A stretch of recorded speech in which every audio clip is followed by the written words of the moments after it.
What's happening, everybody? Welcome to this live event here on this Friday evening on the Joe Wentz Project TV. We'll get everything started in about 30 seconds, so please stand by. We'll be right back. Hang tight.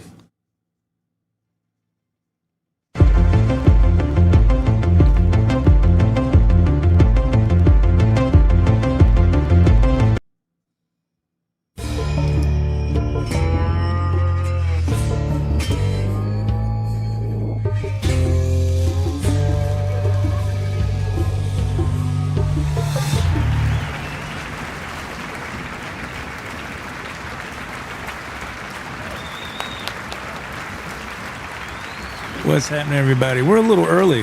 We're about 5 minutes early, which is, I guess that's better than being late, right? I was sitting here going over some of my audio stuff here, making sure everything was okay. And seems like we're all right. I haven't been in this music room very long. I've been here maybe 15 minutes. And I tell you, before we will let some people get in here, let me talk for a few minutes and we'll look at the chat and then we'll get into the meat and potatoes of this live stream. I went back to Cornerstone today.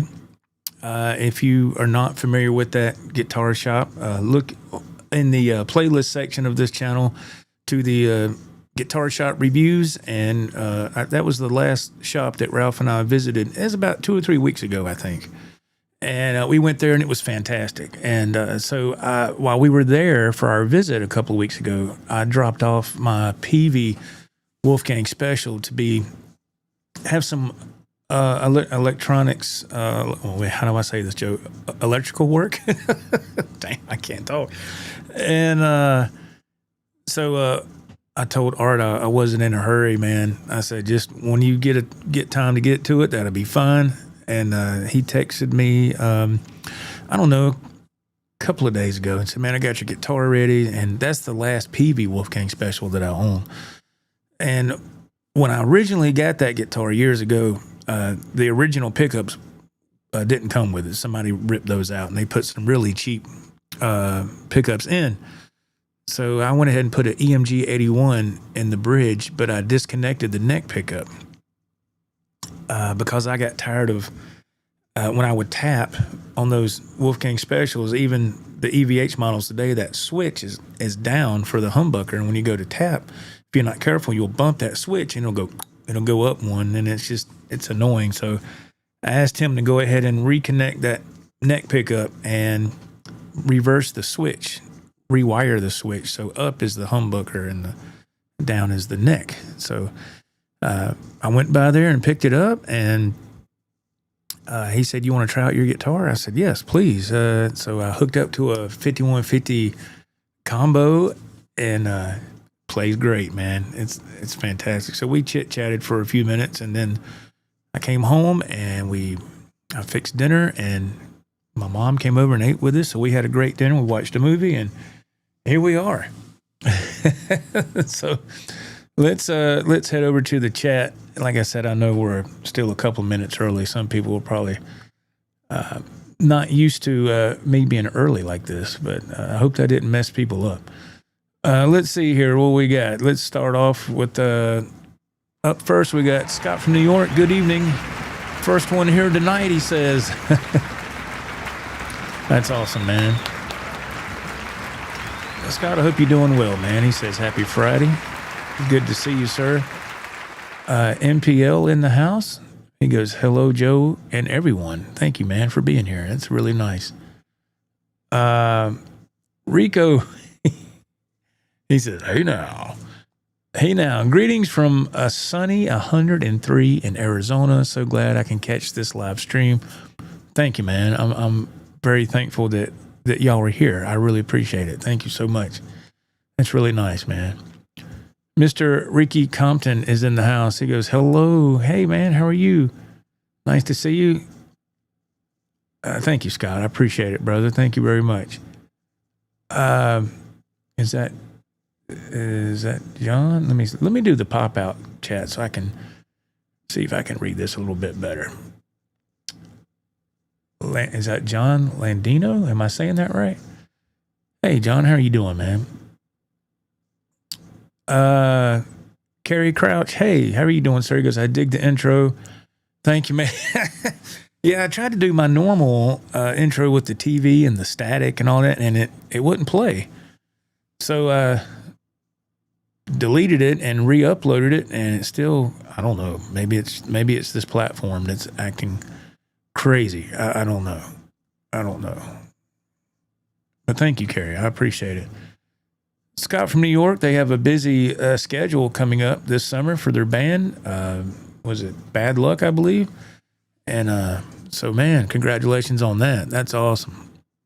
Nothing like playing some gigs, man. So good for y'all, man. That is not bad luck. That's good luck. No, that's great, man. I'm happy for Scott and his band. That's awesome. User Brian VH5150 is here. Hello, man. How are you doing? Thank you for being here. Mr. Dave Orkin is here. Thank you, man. Thank you for being here. Mr. Mick is in the house. He goes, hey, Joe. Hello, sir. Good to see you. Let me scroll down here. Mr. Curtis, how you doing, sir? Nice to see you.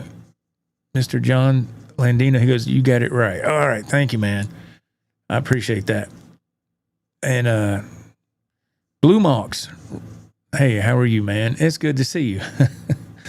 Thank you so much for being here, everybody. I had with having a YouTube channel, you have to deal with all different types of criticism and comments, and whether it be positive, which is wonderful to read. A positive is always great, but you always are going to have the negative side of things. So you got to have some thick skin. So I was looking at some comments this past week. I couldn't put a lot of stuff out this week because I've just been really busy with work. And they added another stop to my delivery route. So that kind of throws a monkey wrench in how much less time I have here before I leave to head into work. So it's tough, man. So I threw a video together of that Bumblebee Wannabe right there. It didn't really get a lot of views, which that's fine. You know, not everything is going to get a lot of views. But that guitar does play good. And like I said in the video, the paint job is bad. It was my very first kind of tries at that sort of thing, but it was fun. You know, I think everybody tinkers around with that sooner or later if you like that. But I found out guitar building and assembling is not my forte, you know. So, but I kind of, you know, have an idea now how to set them up a lot better. I can at least do that. I can set them up good for me, for what I like. Everybody's different. Depends on what type of music you play. Let's see here. Box set music. Hey, Joe, were you going with that guitar in your hand? If I had $5 bill every time somebody said that. How you doing? Is that Tom? I hope that's Tom. Hey, man. Good to see you. Y'all check out Box Set Music, man. Check them out on Facebook. A great store. They're in Fletcher, North Carolina. Wonderful store, and good people, man. Ted Fair. I just happened to stumble upon this channel. How's everyone doing? Ted, you've been with this channel for a long time. But no, I was looking at the comments earlier this week, and I don't get many. I get a handful here and there, so it's not like comments are just flooding in all the time. And somebody said that there were some people that had, you know, they love to be a smart aleck behind the keyboard. So I block those people right away. And don't give them a second chance, because about this channel, or with this channel, what it's about rather is positivity. So if there's anybody that wants to be nasty in the comment section, they'll do it, but they only do it once, and then they're out of here. So I just like to put that up front. You know, I don't go to other people's channels and act like that, you know, and so I'm not going to put up with it here, because I'm just not going to do it. But one comment said that, yeah, man, I like this channel, but you use that applause effect way too much. Okay. See you later, man. If you don't like it, and that's the only thing you want to nitpick about is that an applause effect. Well, this is a live show, so that's the only applause I can really use. So what's wrong with how many times you use it? I don't think it's overboard. But anyway, that was that guy's opinion. But and now you've just heard mine. So yeah. So hey, we have a good time here. Cue the applause, by the way. And thank y'all for being here.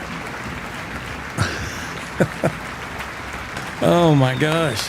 But yeah, I got the PV Wolfgang special back from Cornerstone, and it plays great.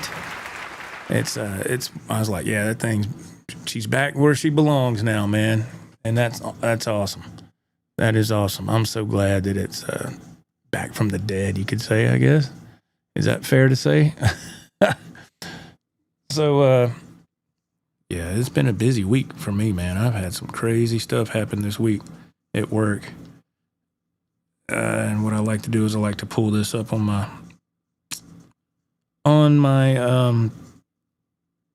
phone to make sure that the chat is working, because last time the chat got froze. So let's see here. Okay, that's working. All right.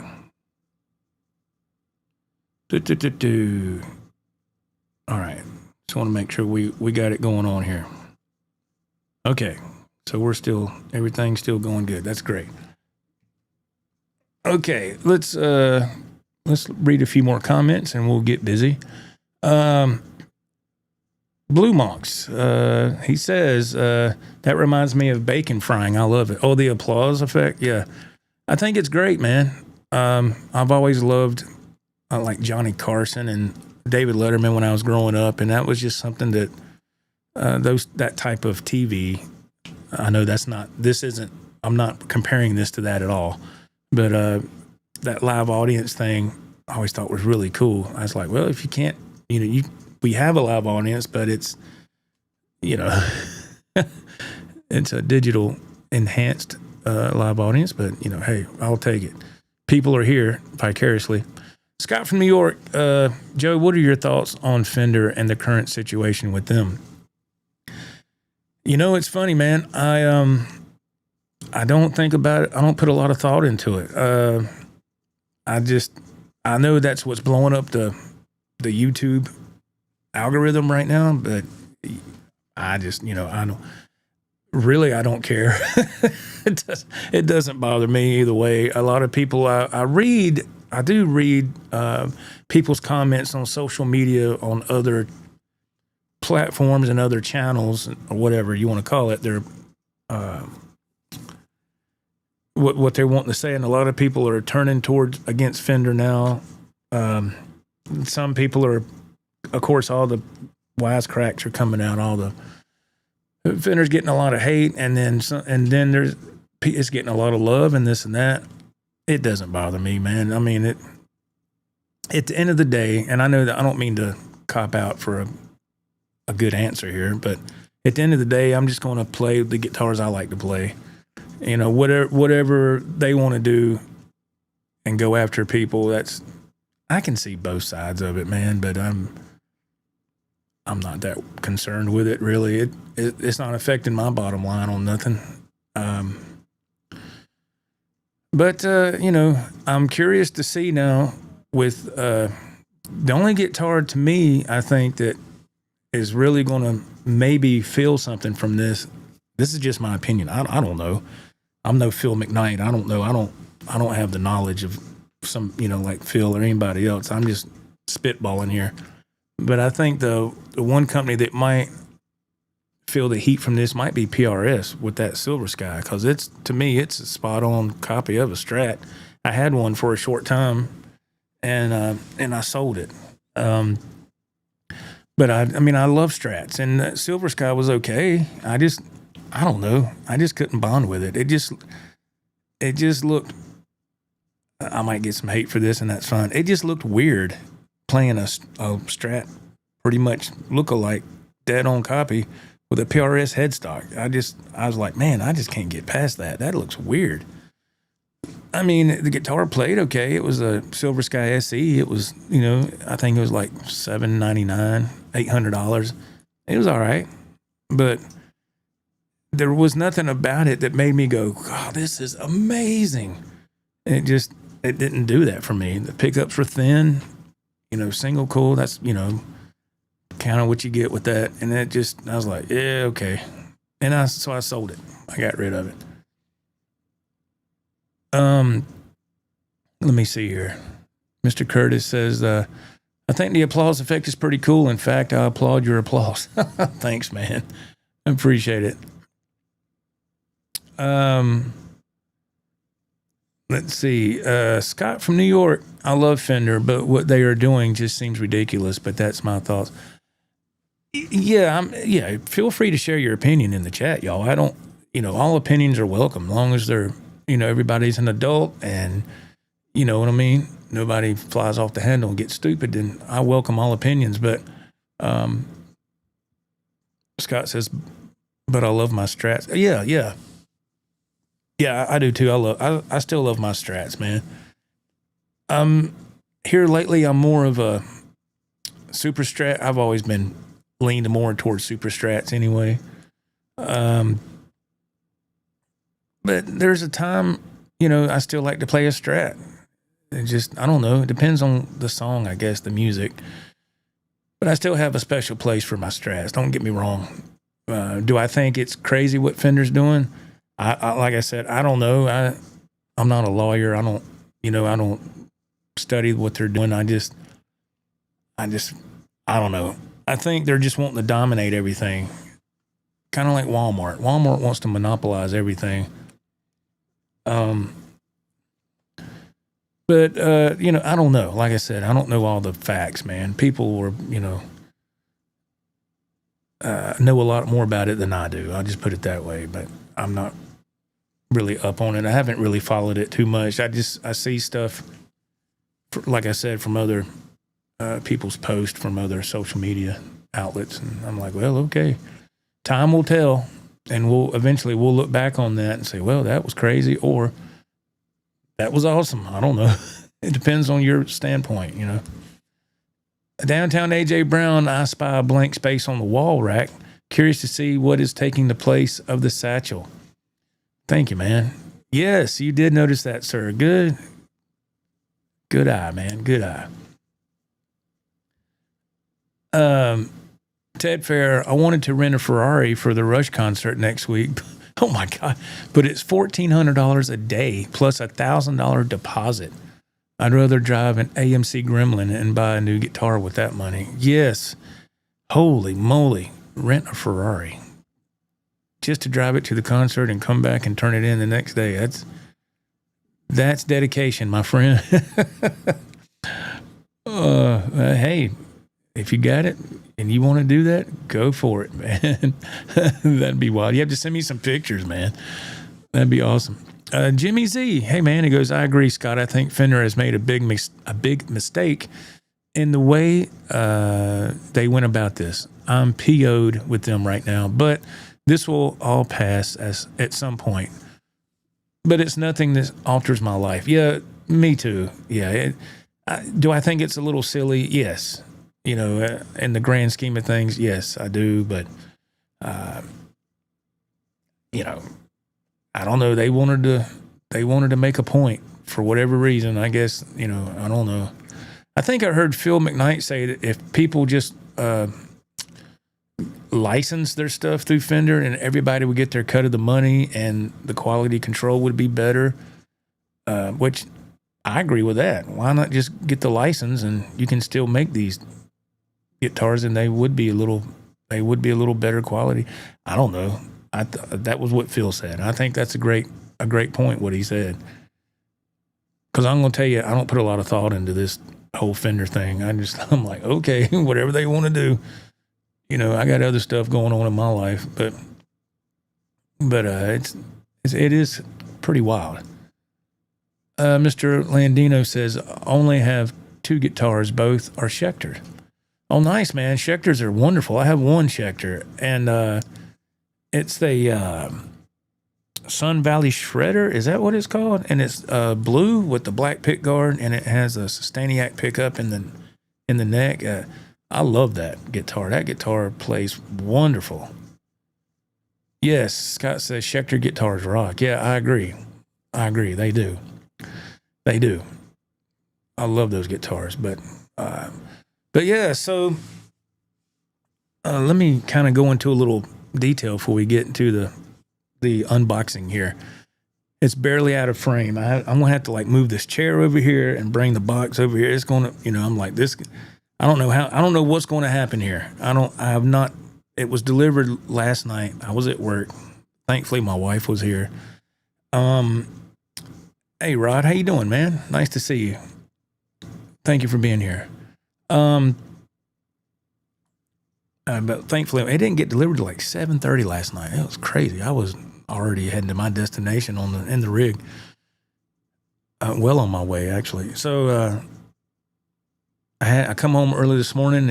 She leaves the box in the kitchen, leaning against the kitchen table. So I brought it in here. So I have not done anything. I haven't touched it. I haven't cut anything, any tape or nothing. I haven't done anything. Mr. Josh Thomas, hello. So I haven't done nothing. So I don't know what's going to happen. Mr. JJ Collins, hello, sir. But this guitar, it was earlier in the week. I'd come home from work and I was getting ready to go to sleep, and I was just skimming through, Facebook. I'll just look at it for a second. I'm not a big Facebook user, but I'll put some stuff on there from time to time. And I was scrolling and I seen this ad for, guess who? Musician's Friend. And I was like, and it said the stupid deal of the day. And I said, and I looked and I said, oh my gosh, man, that looks freaking awesome. So, and the last time I ordered from Musician's Friend was probably in the late 90s. I ordered a drum machine that was an Alesis SR16. And at this one point in time, when I ordered this drum machine in the 90s from Musician's Friend, they had payment plans. You can pay in 4 easy payments. And this was the one and only time that I remember they'd done it, because they would send me a catalog every other month or something. And I was in my, I don't know, mid to late 20s at that time. And I'm like everybody else. I'm looking at the catalog, but I couldn't order nothing because I didn't have money to get that stuff. But when I saw they did payments, my dumb self, I said, okay, this is what I'll do. I'll order that Alesis drum machine. I'll make the first payment, so they'll ship it, and then I'm just not going to pay nothing else.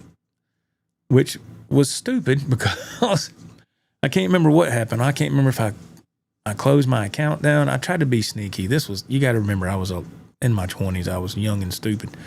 And but they found a way to get their money anyway. And when they got it, they zapped it all at one time, and my account went into the negative, and I was in some bad financial trouble there for a good couple of weeks. So, and they kind of blacklisted me for a while, Musician's Friend.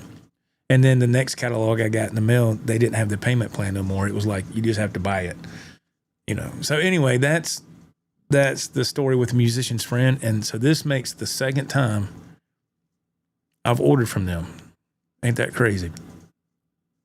So, okay, let's see, man. Let me see if I can move this chair over. We won't keep you waiting too long, so you got to give me a minute to get situated here. I got a pedal board right behind this chair, so I'm going to take these headphones off for just 1 second. Let's see what we can do.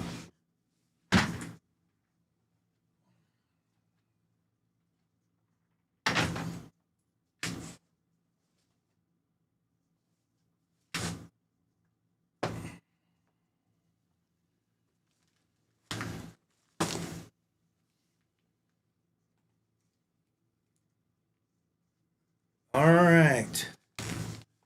Let's see if we can get ready here, get a little closer. This is going to be fun. Oh, look at this. The invoice is sticking out. That ain't good, is it? But, well, we'll put that down there for now. So let's Let's see what it is. So, not quite sure how this is gonna be. So it shouldn't. I don't believe it came with a. I didn't order a case or a gig bag with it. So we'll put this up first. Aha! There's one hint right there. I know it's upside down. Oh man, they did. They shipped it in a gig bag? Wow. I didn't think it came with a gig bag. Let me see if I can remove this. Wow. Okay.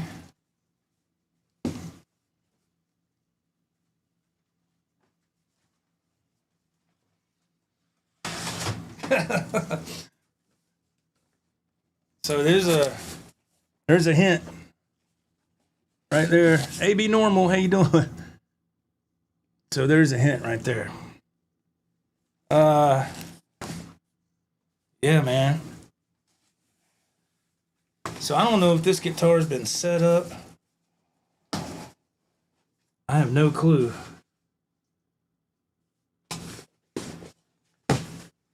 Gig bag's pretty nice.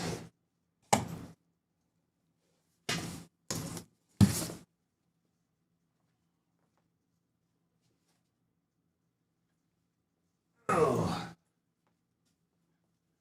Yeah, let's see. Yeah, so I'm surprised it came with a gig bag. I wasn't expecting that at all. Again, this was the stupid deal of the day from Musician's Friend that I saw earlier. It might have been toward the end of last week. And, all right. Need a drum roll. I don't think I have that effect on here. All right, are you ready? Here we go. Whew. Look at that. Look at that, man. Strike first, Cobra Kai. See, I even wore my Cobra Kai shirt, man. Strike first, strike hard, no mercy, sir. It's a Kramer Beretta, man. Look at that. Man, it's got a push-pull. Ain't that something? My gosh. It feels fantastic, man. Yeah, Cobra Kai, that's it, yeah. So, plastic there.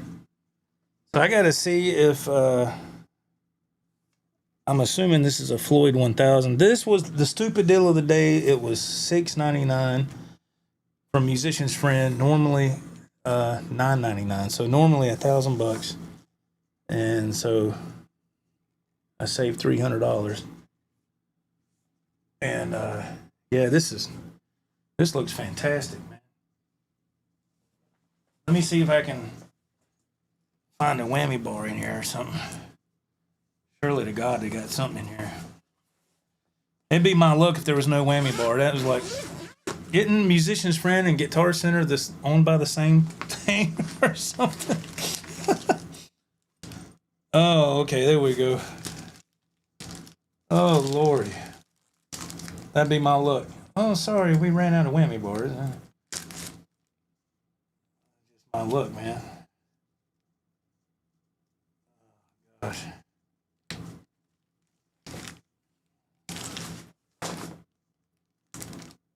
Apparently they got this where you can't get in. There we go. Damn. Yeah, I guess it's the Floyd 1000, I would assume. All right. I'm going to have to get some stuff out of the way. I got to move those boxes to the back there. I do have a strap ready. And one of the big tests for me is when you put on a whammy bar, does it move like free falls good? Yeah, that's good. That's good. And I do have a strap. Let's see if I got enough room to move over here. see. I got one of those straps where you can, it's got the strap locks already on it.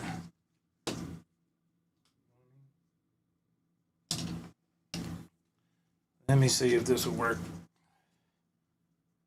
Yeah. Oh, yeah. Look at that.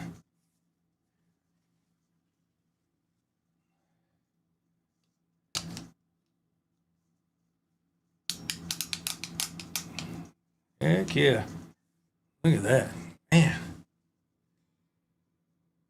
That's awesome.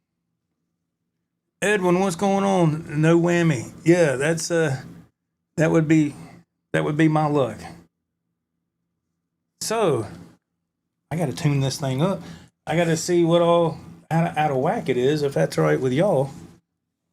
Let me see what it looks like on the wall.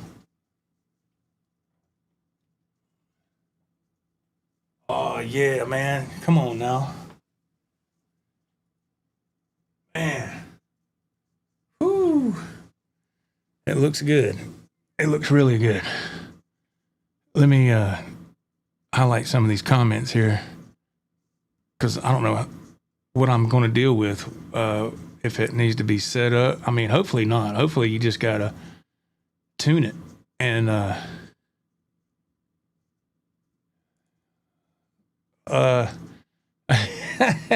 Edwin, that's pretty good. Every guitar with a Floyd comes with Eddie whispering in your ear. Yeah, tell me about it. Cobra Kai, nice. Raging Cane says, yes, man, thank you. Rod says, nice axe, Joe. Thank you. Box set music, thanks, man. Thank you very much. Edwin Crane, no mercy. Strike first, strike hard, no mercy, sir. Thank you, Scott. Yeah, appreciate it, man. Thank you. Yeah, so that's my very first Kramer Beretta. I've never owned one. Never owned one, never. Yeah, thank you, Mr. Collins. He says, oh, yeah, now you're speaking my language. Kramer Beretta for the win. I hope so, man. We're gonna see what this thing can do. You like the Cobra Kai series, Scott? Yeah. Hey, Krosky, how you doing, man? He says, I love the reverse headstock. Yeah, I do too. Yeah. Floyd 1000 with a Duncan JB. Yeah. That's what I'm assuming. Yeah.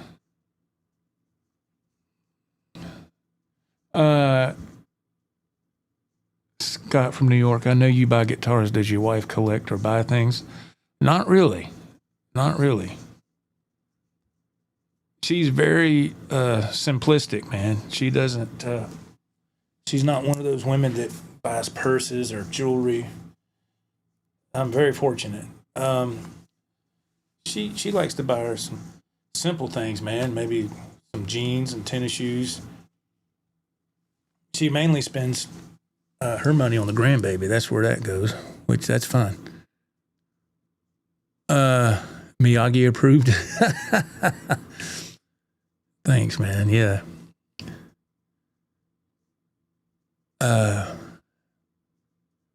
Thank you, Rob. S, how you doing? He goes, awesome, Kramer. Did it include the tuna? No, sir. I don't believe so. No, sir. It's just a standard Floyd 1000, I believe. AB Normal. Hey, man. He was very sweet. Thank you. Thank you, man. JJ Collins, never owned one. I can see an addiction. Yeah, this is my first one, so we're going to see what we got to do. Carry Crouch, nice, and with a pretty nice looking gig bag. Yeah, I did not know it came with that. I didn't know that. Oh man, Krosky just became a member. That is a reason for applause. Thank you so much. Thank you very much.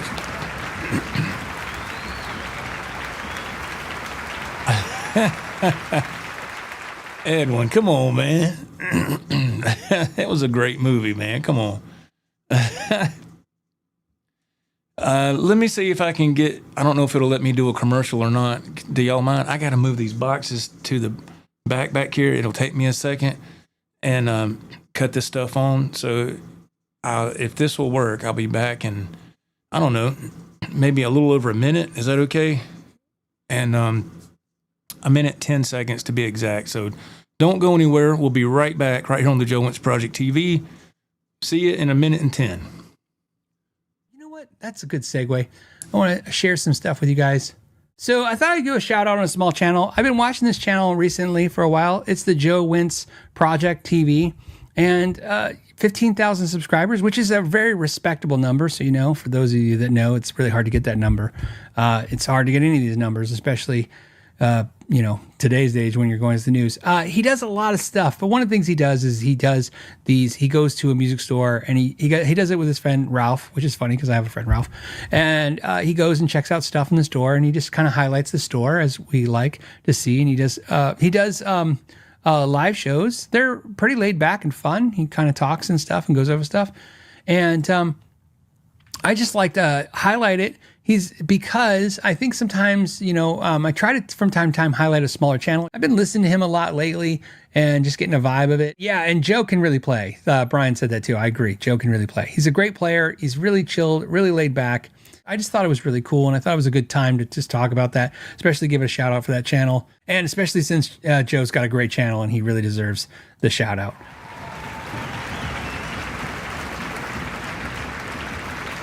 Thank you, Phil. That was super nice. All right, let's do the pop-out chat. And let's see. Let's see what we got. So, without my necklaces driving me crazy, I'm going to see if I can hook this up. And see what we got, man. Hopefully the Marshall should be one. I'm back. I switched back to the Marshall now. Marshall DSL 100. I was going through this 5150 EVH 5153 the past couple of weeks, and which sounds great. Don't get me wrong. This amp sounds great, but man, I just once I started using that Marshall, I just it sounds so amazing for the music I like to do anyway. Classic rock, 80s, stuff of that nature, you know?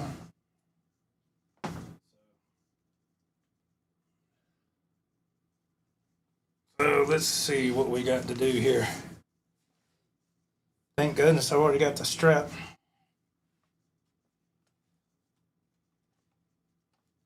Situated pretty much. So we got to do unlock these locking screws. Oh, the input jack, that feels good when it plug it in there.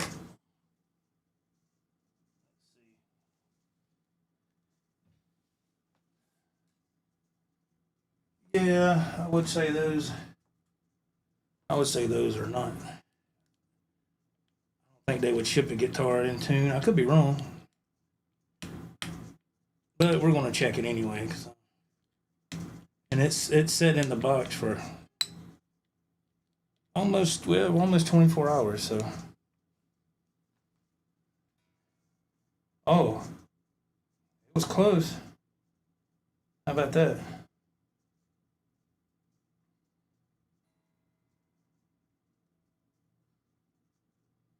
Okay, well, hey. Oh, that one's way down. Let's see. I just don't know if they, you know, Sweetwater does the 55-point inspection.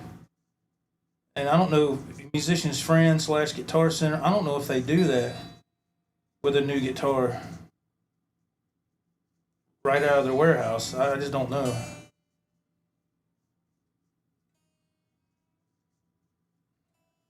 I don't know.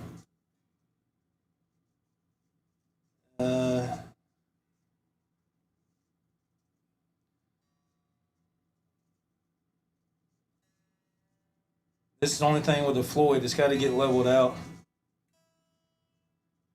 Got to find that sweet spot to get level. It's trying to get there. And then when you do a few dive bombs, it might do something then too. I don't know. We'll see.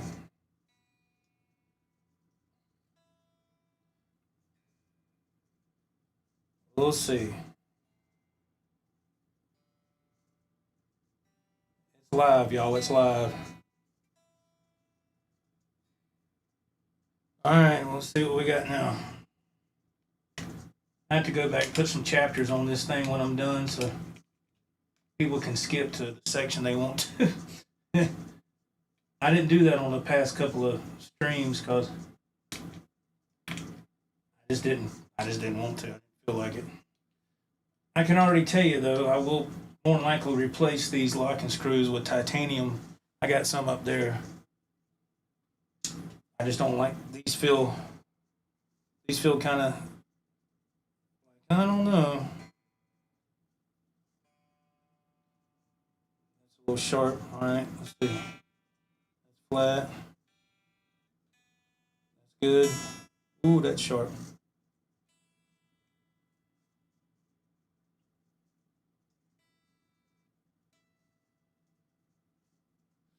All right. The action's a little high too, but we'll fix that later.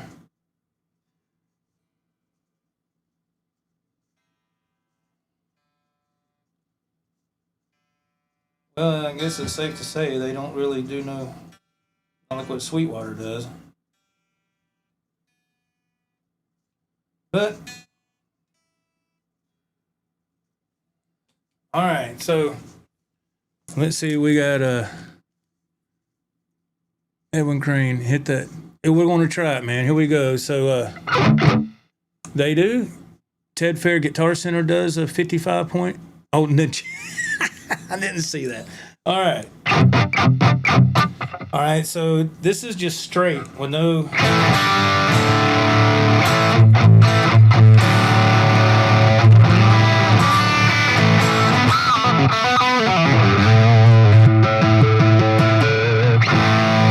That's no delay, no nothing. Let's add a little touch of delay.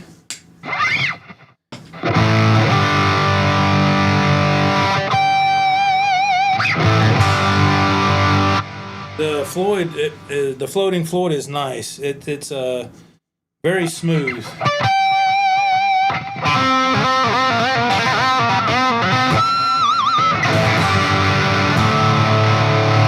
Now it's going to go out of tune, so.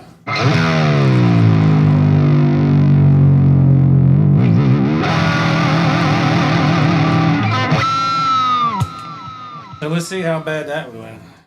Yeah, that's what I always say, man. You might have to adjust the bear claw on the back a little bit, and plus, it just needs to be stretched.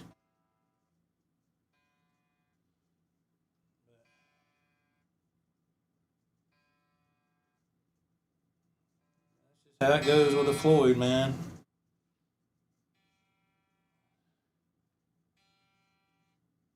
Wow.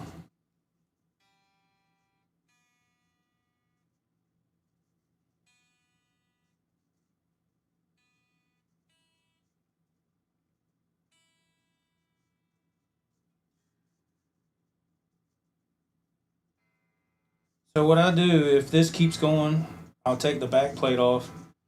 We'll tighten those screws in the bear claw back there a little bit. Pull the tension a little bit.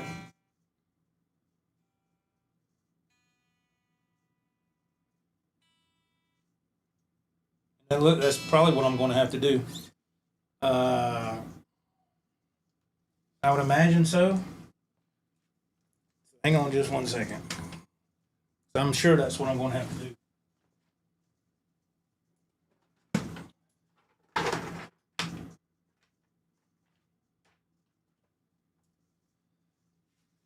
That's why I always like these off.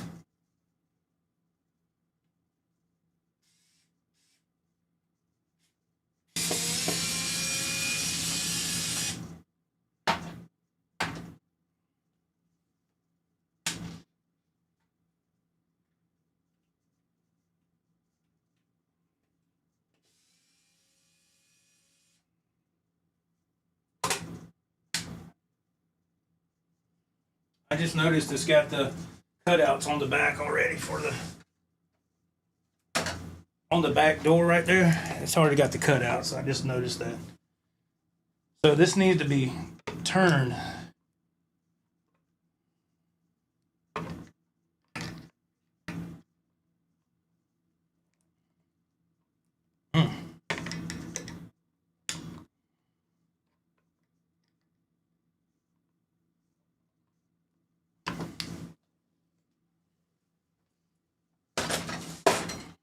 A little bit. I don't know. You don't do it a lot.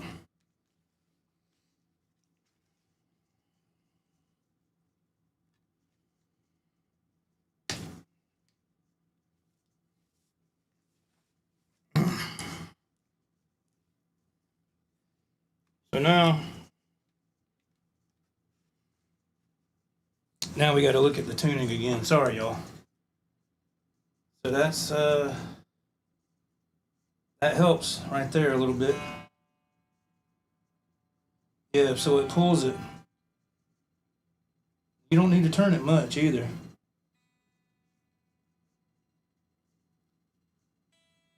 sure it'll still stretch.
just a little bit too far from my home.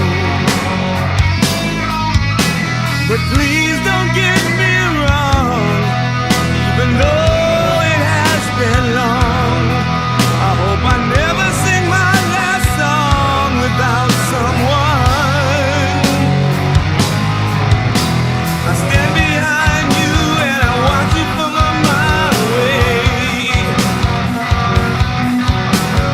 wishing you could be the one, but not in this way.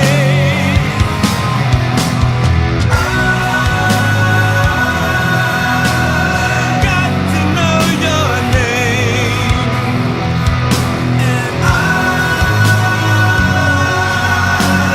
must know who you are.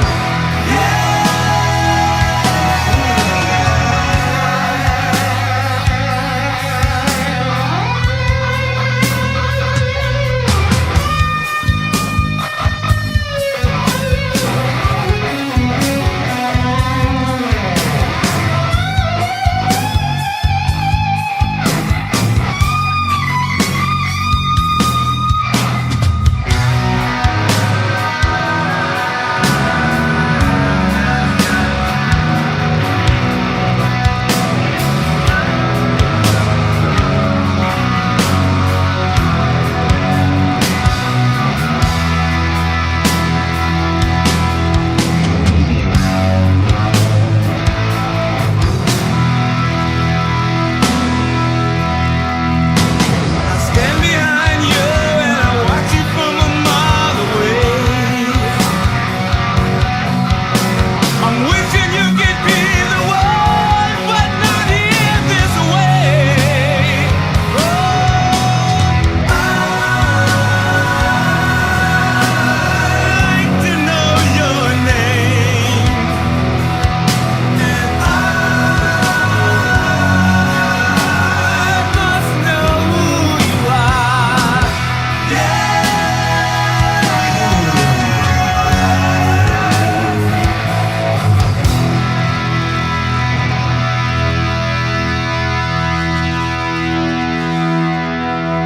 Oh man, come on now. Give me some horns in the chat, baby.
good time, man. Art, what's going on? Art, Mr. Art from Cornerstone. What's up, brother? Let's take it down south for Mr. Art in the chat, man, at Cornerstone. This one's for you, Art. Let's take it downtown, down south, and downtown.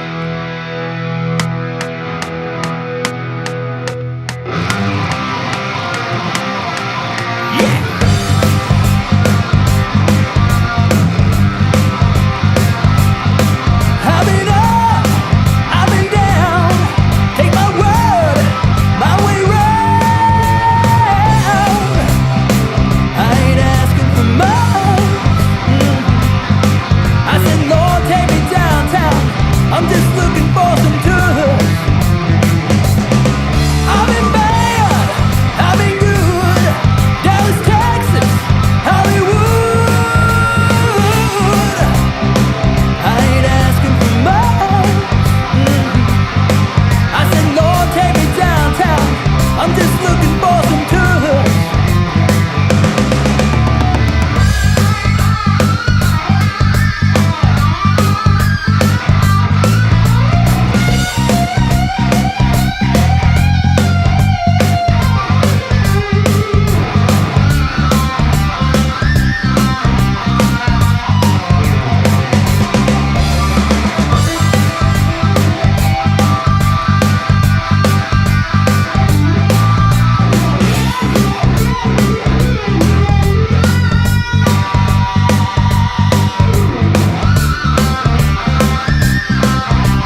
doing? Are you still in here?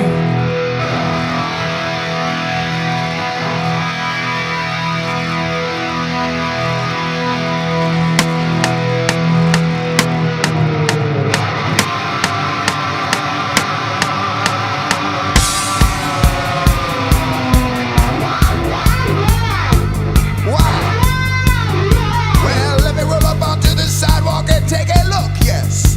Whoa! She's beautiful. I'm talking about a Yankee Rose. And she looks wild, wild, wild. Are you ready for the new sensation? Well, here's a shot around the world. All you backroom boys salute when a flag unfurls. Well, guess who's back in circulation? Now, I don't know what you may have heard, but what I need right now is the original good time girl. She's a vision from coast to coast. See the shining sea. See the shining sea. Is the other perfect home. Come to toast. Show me your bright lights, your city lights. Alright, I'm talking about a Yankee Rose. Bright lights, your city lights. Alright, I'm talking about it. When she walks, watch her sparks will fly. Fire cracking on the 4th of July. No sad songs tonight. Something's in the air. Yeah, the feeling gets ya. Wow, a real state of independence. So pretty when a rocket's fly. Still proving any night that a flag's still there. She's a vision from coast to coast. Coast to coast. See the shining sea. See the shining sea. See the other perfect home. Make this toast. Show me your bright lights, your city lights. Alright, I'm talking about a Yankee Rose. Your bright lights, your city lights. Alright, I'm in love with a Yankee Rose.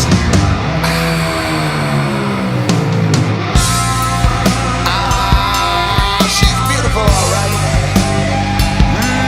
Nothing like her in the whole world. Yeah. She's right on time. I'm on the case. Pick up the phone. No time to waste. She's got the beat. And is a little bit coming your way.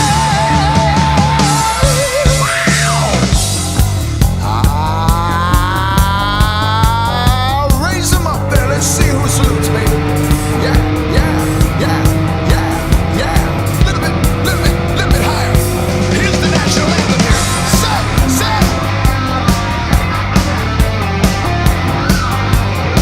I want to get a little bit of apple pie, man.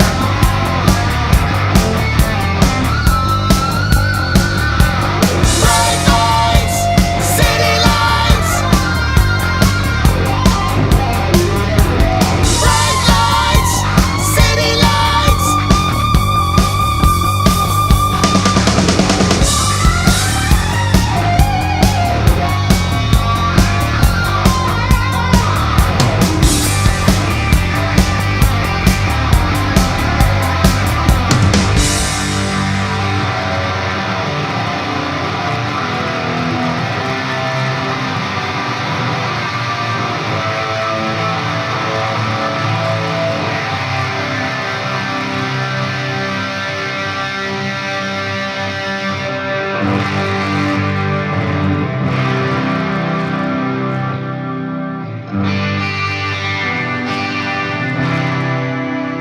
Let's try this push pull. Let me tune real quick first. See what we got. Let's see how this thing's holding up so far. Wow, that's good. That's good. There's one somewhere I can hear it. It's that G, man. But it's not far out. So after we adjusted the screws in the back, just a little bit here and there,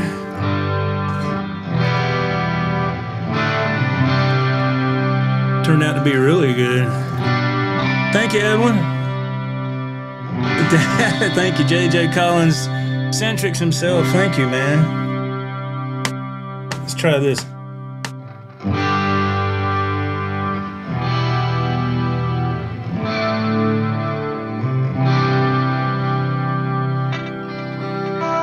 Now maybe I didn't mean to treat you bad, but I did it anyway. Now maybe some would say your life was sad, but you lived it anyway. And so maybe your friends that stand around to watch you crumble as you falter to the ground. And then someday your friends they stand beside as you were flying. Oh, you were flying oh so high. But then someday people look at you for what they call their own. They watch you suffer. Yeah, they hear you calling home. And then someday we could take our time to brush the leaves aside so you can reach us. Hey, but you let me fall behind. Now, baby, I didn't mean to treat you oh so bad, but I did it anyway. Now I'm saying, but maybe some would say you're left with what you had, but you couldn't share the pain. No, couldn't share the pain. They watch you suffer. Now maybe I could have made my own mistakes, but I live with what I've known. And then maybe we might share in something great. But won't you look at where we've grown? Won't you look at where we've grown? But then someday comes tomorrow holds a sense of what I feel for you in my mind.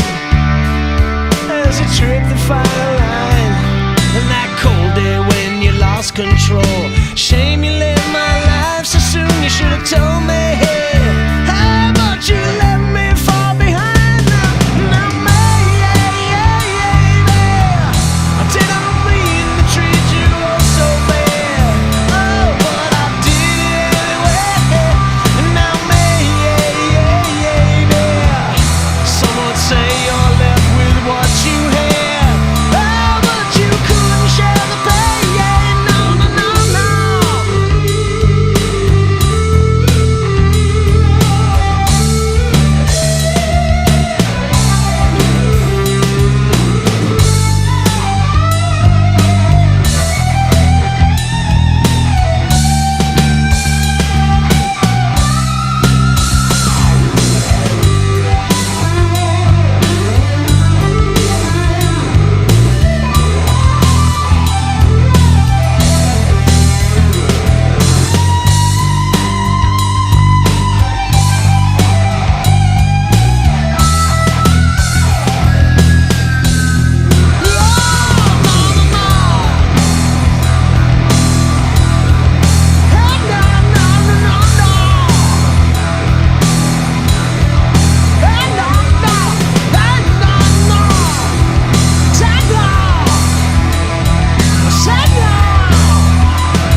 spite.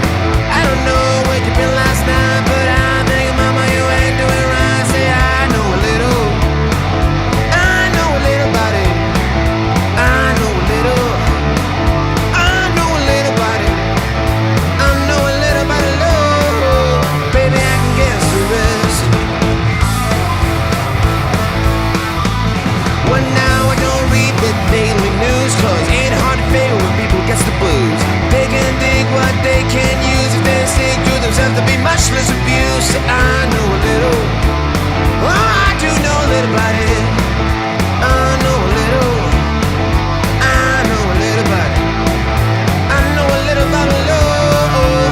Baby, I can guess the rest. Play me a little.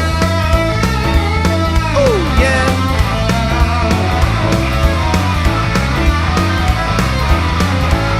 Yeah.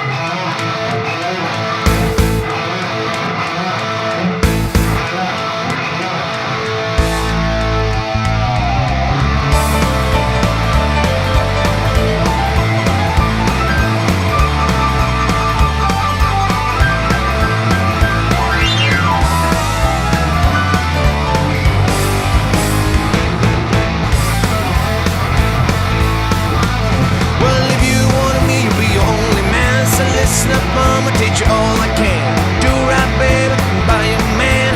Power warm, I'll teach you all I can. Say I know a little, oh, I know a little about it. I know a little, I know a little about it. I know a little about love, and I can guess the rest.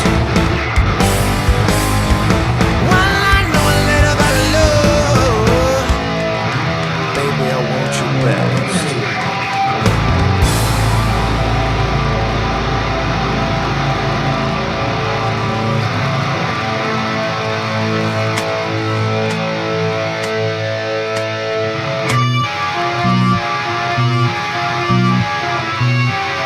Oh, yeah.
knowing how I made you feel, and I should have been gone after all your words of steel. Oh, must have been a dreamer. Yeah, I must have been someone else. Yeah, we should have been over. Oh, Sherrie, our love holds on, holds on. Oh, Sherrie, our love holds on, holds on. I don't wanna let go. You go on, hurt me. You'd be better off alone if I'm not who you thought I'd be. But you know when there's a fever, oh, that you never find nowhere else. Can't you feel it burning on your love? Oh, Sherrie, our love holds on, holds on.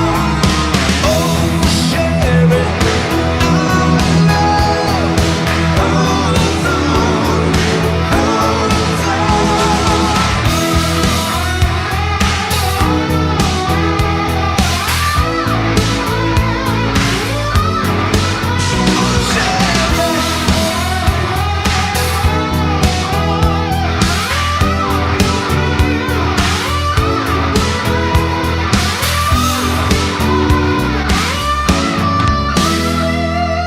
But I should have been gone long ago, far away.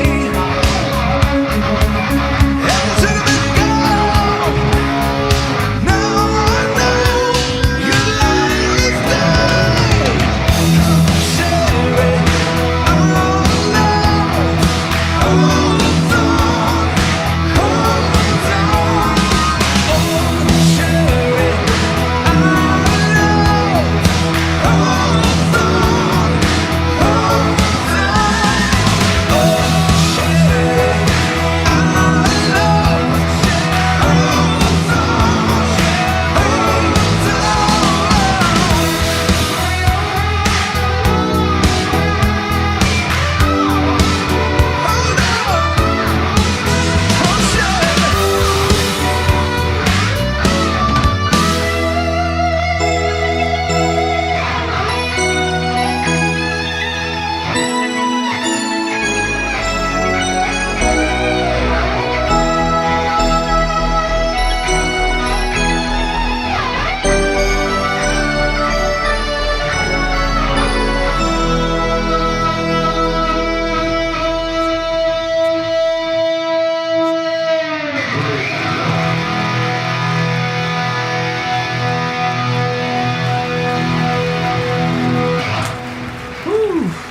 All right. I think we got her broke in pretty good now. Don't y'all think? I would hope so. Oh, what a great guitar, man.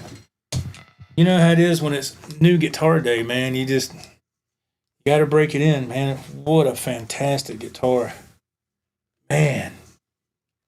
All I need to do is maybe just lower the action just a touch. Just a touch. But it's not too bad. Like, it's not where it's I don't want to play this guitar. Not like that at all. I just need to lower it just a touch. But I'll do that later. Yeah, here we go, man. Look at that right there. That's just awesome, ain't it? Let me get my chair back over here. Oh, man.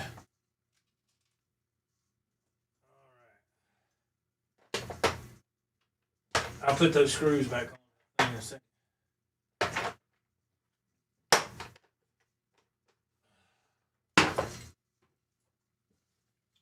I put the drill back over here.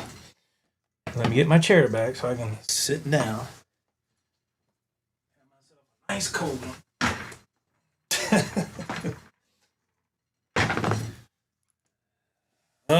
Wow, what a phenomenal guitar. Great guitar.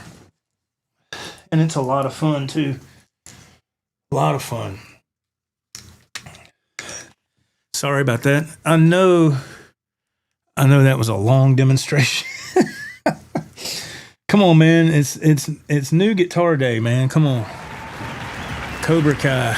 Strike first, strike hard, no mercy, sir. And it's right beside the Lynch. Oh, no. That's the Firefly LTD right there. That's the Firefly, man. And I played it, I don't know, a couple of days ago. I played it for like 30 minutes before I went to work. And wow, what a great guitar. I told you, man, them Fireflies are great. I don't have a problem with those Fireflies. But, man, oh my God, we're hitting at 2 hours and about 10 seconds. Wow, my goodness. I think I played about every song I had except maybe 3. And, yeah, I messed up on Skinner because I couldn't hear the intro click. I didn't know when to come in. I couldn't hear it. I started it too soon, and the other song was fading out, and it kind of smothered the intro. I was like, man, I can't hear it. And then the next thing I heard, doom, doom. I was like, oh no. So I had to just jump in. I just had to jump in and do the best I could. So sorry about that. That could have been better. All of them could have been better, but let me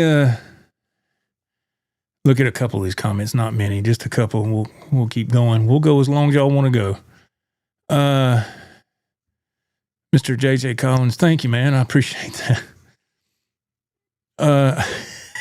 Mr. Curtis, I'm 4 minutes behind Eddie Van Skinnerd. Sounds good. Thank you, brother. That's nice. Edwin Crane, thank you, man. Thank you very much. I appreciate y'all sticking around to listen to some jams, man. This is a guitar channel, so y'all, the OGs that are here, they know that. But I'm just saying that for people that maybe come across this on the replay, or I don't know, maybe they won't. I'm going to put timestamps in the description after this video is done, so people can just jump to what section they want to. Edwin Crane, my favorite journey. Actually, that was actually the Steve Perry when he went solo from his album Street Talk. Oh, Sherrie, yeah. But it sounds just like Journey, though, don't it? It sounds just like it. But Edwin Crane, I'm sorry, JJ Collins, it sounded awesome, held up well. You barely even tuned it. Yeah, that's the biggest thing that scares me on these unboxing videos. That, well, number one, they're live, so you don't know what you're getting into. When I did the 5150 unboxing, I guess that was that a month ago, maybe, I think. All I had to do was tune it, and it was ready. I didn't have to do anything else. This one, I had to tune it, of course, but I had to adjust the screws in the back, just a little turn each, because you do the bar and you tune it, you do the bar again after you do the locking nuts. It kept falling flat. I was like, I need to tighten those screws just a touch, and I think that did it. So we got lucky there, but it held up really well. Thank you, Mr. Collins. Yes, it did. Rod, that poor thing got whooped. Oh my God. No, it whooped me. I wasn't planning on jamming that long, but new guitar day, man, you just get inspired and you just want to play. And I've had a crappy week this week at work. I'll tell y'all about it in a little bit. And, so I had to get that out of my system. It just makes me feel better, man. Music and playing guitar it's a great healer for me, anyway. Yes, Mr. Collins. Yeah, he said, I told you those are awesome. Yeah, it feels great. It feels fantastic. It really does. Mr. Kerry Crouch, sounds great. Thank you, sir. I appreciate that. That's very kind. Thank you. Edwin, you crazy, man. I appreciate it, man. It's really nice. Thank you. Rico B, hey, man. Hey, now. Thank you, man. You know, speaking of that, hey now, that little tagline or whatever. You know what show I started watching within the past couple of nights? You talk about being way behind on something. Because I told y'all in the past few live streams, I was getting in this rabbit hole of Johnny Carson and kind of going through his history and all that with his career. And I just find it fascinating. And I was watching this podcast of this author, this guy that released a book called Everybody Loves Johnny. And he said this, and it was very interesting to me. He said, if you ever want to see a behind the scenes look of late night talk show host, as close as you can get, it's a fictional show, but it depicts a lot of stuff that the average viewer doesn't see. And it's the Larry Sanders Show by Gary Shandling, the comedian Gary Shandling. Sadly, he's passed away now, and that show came out in the early 90s. And his character, Larry Sanders, the talk show host, his sidekick is a guy named Hank, and his tagline is, hey now. He does that a lot when he introduces people. And I was like, did that come from that show, or did that come from Howard Stern? I don't know who came up with it first. But anyway, I started watching that, and I got hooked on that. And I went ahead and bought the last season earlier today. You can see seasons 1, 2, and 3 on YouTube. But I went ahead and bought the last season. It's good. It's good. Hey, Jet Boy, how are you doing? That Charvel is becoming one of my favorites. Oh, that's great, man. Yes, that, I told you, man, that was a wonderful guitar. I purchased that from somebody on Reverb. I don't know, I guess I had it about a year. And, yeah, I really enjoyed that guitar. I went ahead and, as you know, I replaced that trim system and put the Godot on there and upgraded and get it all set up. And I'm glad you like it, man. And bless his heart, Chris said, when I grabbed this guitar, I was watching this live stream the other night. I couldn't really comment because I was driving, so I couldn't say anything. I wanted to, but I couldn't. And he said, when I grab this guitar, I always think of it as Joe's guitar. And I was like, oh my God. I was like, no, man, that's your guitar. That's yours. I mean, but that was nice. That was a nice gesture, man. Sounding good, old Sherrie. Thank you, man. That's one of those songs that's, to me, where less is more. It's just a great song with great melodies and hooks. And I love that song. I've always loved that song. Okay. Yes. Larry Sanders Show. Yeah, it's old. It's so weird to see some of the actors on that show. Cause they were probably, in their 30s and 40s, and that show is 34 years old now. So a lot of those people are, you know, a lot older and of course, they don't look like that anymore. We all, age hits us all, but that is a great show. It was one of those shows that was on, oh, God, that show came out when I was, 21, 22, something like that. And I never got into that then when it was on. I think it was on HBO originally. And I just never got into it. I was like, what the hell is that? And I was young, man. I was busy doing other things in life. So, Rico busted. Yep. Hey now, Hank Kingsley. Yes. Yeah. That's what, I don't know the actor that plays that character. I've seen him in so many things through the years as a kid. And I remember seeing him in Mr. Mom. He played what's his name's boss in Mr. Mom, Michael Keaton's boss, when Michael Keaton worked at the car factory.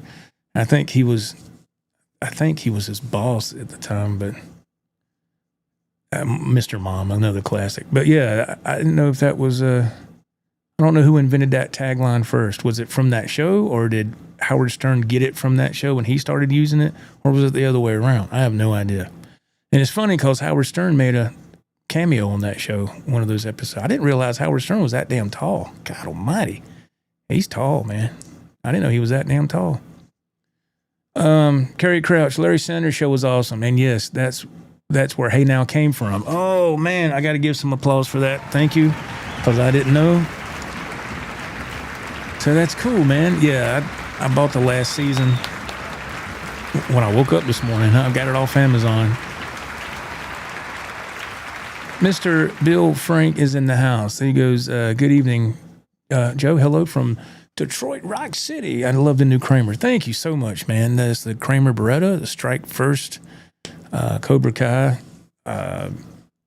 edition, I guess. The Johnny Lawrence edition. Is that, should I say that? I don't know. You know, when they rebooted that Cobra Kai, the first 2 seasons were pretty decent. Then after that, to me, it just got silly. It got really stupid. I was like, come on, man. But you know what makes that show good? I done this one time. I did it with season 1, because, of course, that's the best. But I did it with season 1. If you just hear me out. If you fast forward through all the other parts, but only watch Johnny's segments, that's a killer. That's a killer show, man. Just watch the parts where Johnny Lawrence is in it. Just him alone.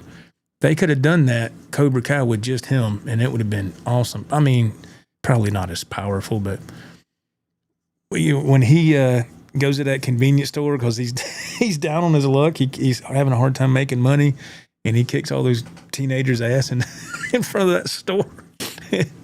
I'm like, uh-oh.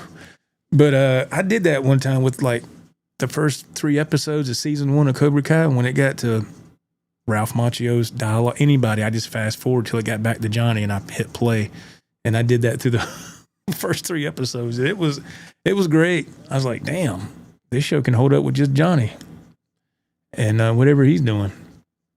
I know that sounds nerdy, but sometimes I do crazy stuff like that. Ted Fair chimes in. He says, the ZZ Top documentary on Netflix is really cool. Can you dig it? I didn't know there was one on there, brother. I need to check that out. For real.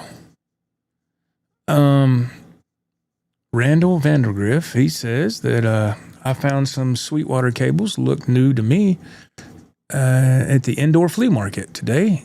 I mostly use a wireless guitar system, but I just got them anyway. I like them. That's good, man. There's nothing wrong with getting some good quality cables, man. There's nothing wrong with that. And yes, I love to use a wireless as well. As you know, if y'all watched, playing some songs there, I can move around this little space. Of course, the best signal is with a cable. It's direct, and you ain't got to worry about your wireless flipping out on you or going, losing that signal or going dead or whatever. But I always keep a backup close by in case something does happen. But my point, if I use a cable, sooner or later it's going to get wrapped around my right leg. No matter what I do, man, it's going to get wrapped around. And it's so annoying. So I go wireless. And I'm going to say this. I'm not going to say where this was. But I saw at a particular place one time, a bunch of places sell them. These Locato wireless systems. I don't know if you can see that. Really can't see it. But there you go. So if you get these from Temu, they roughly run about between $49, maybe $52, and that's where I always got mine. But some places they'll sell them for almost double, and I was like, wow. Just little things I notice sometimes when I'm out and about. But I mean, it's that's just business, just the way it is. But if you do a lot of shopping for guitar accessories and stuff online, you can, and you understand what you're looking at. You kind of know what the how much of a price gap there is.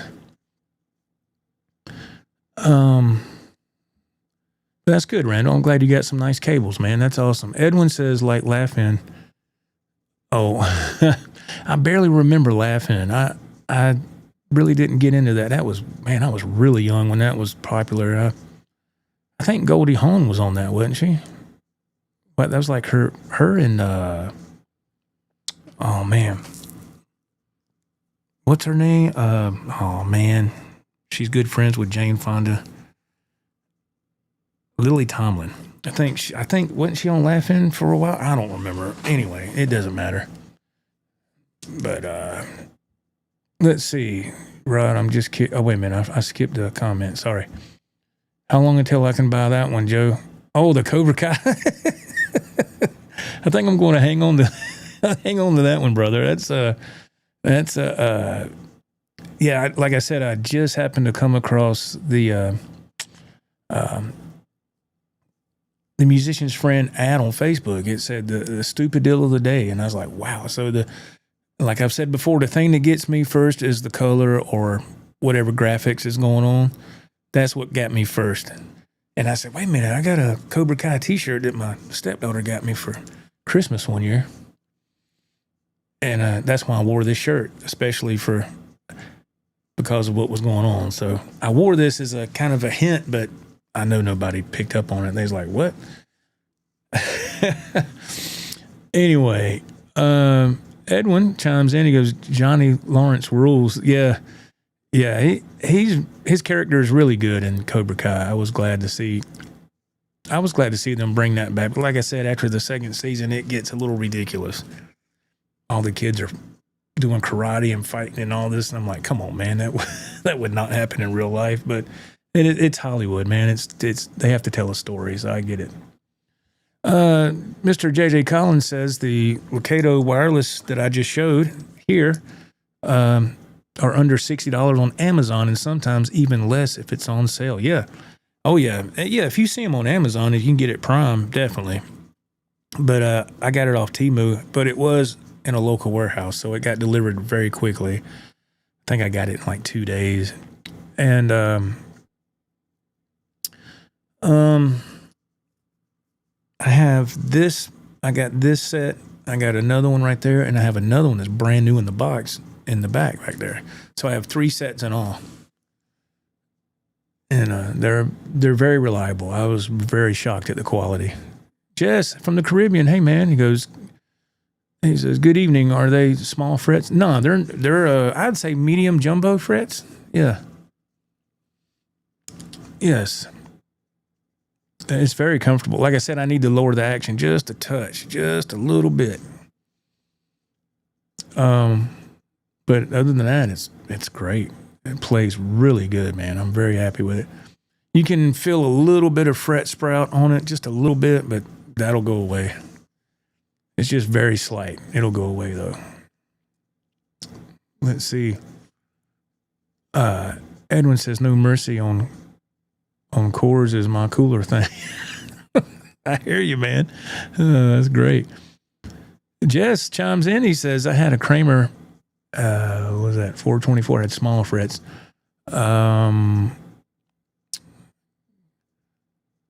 Oh, okay, you got it. Okay, nice guitar. Yeah, I can't play guitar with small frets. I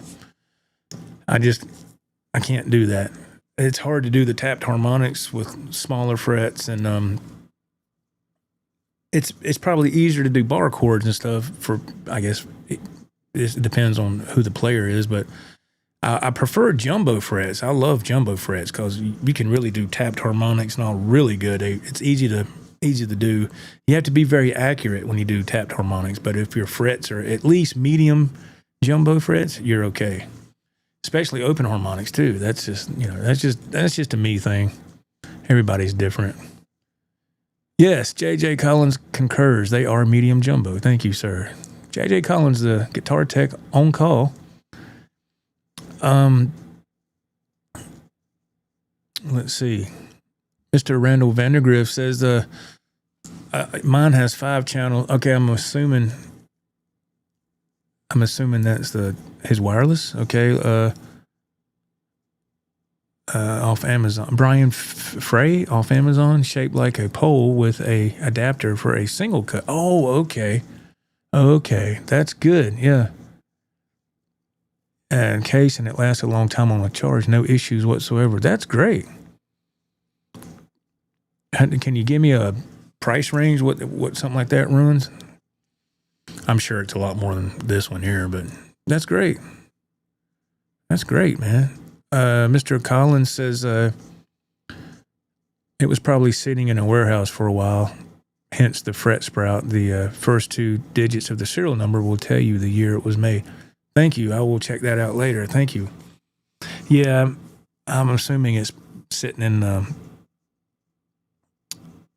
with the temperature change and all that, but it'll clear up. Yeah, it'll clear up. It'll be fine, man.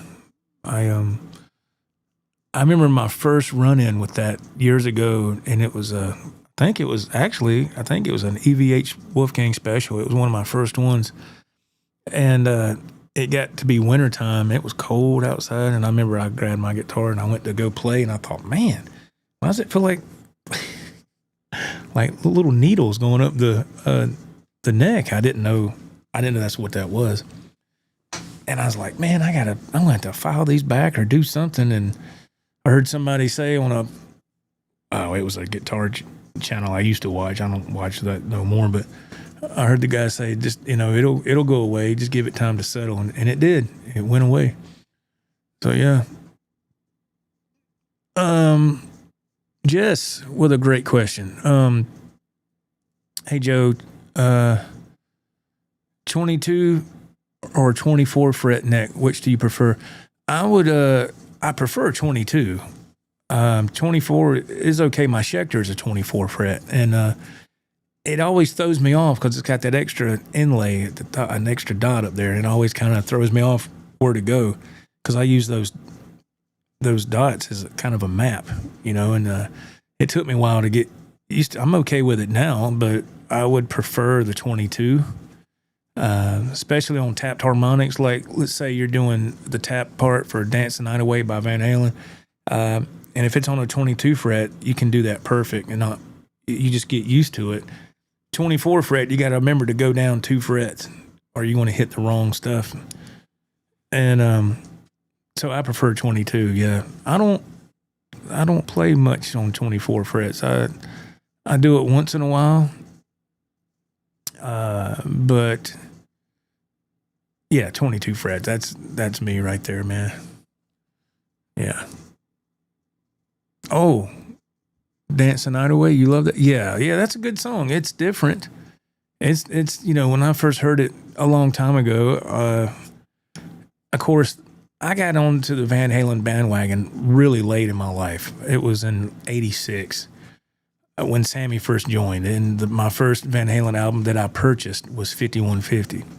Of course, I heard about Van Halen growing up, but I heard the name, and I remember seeing Jump on MTV and all that in Panama, and I was like, who the hell is that? I didn't, I was just, I was young. When 1984 came out, I was 14, so I hadn't quite gotten to the guitar realm of my life yet. I was still riding BMX bikes and jumping ramps and doing all kind of daredevil stuff like an idiot.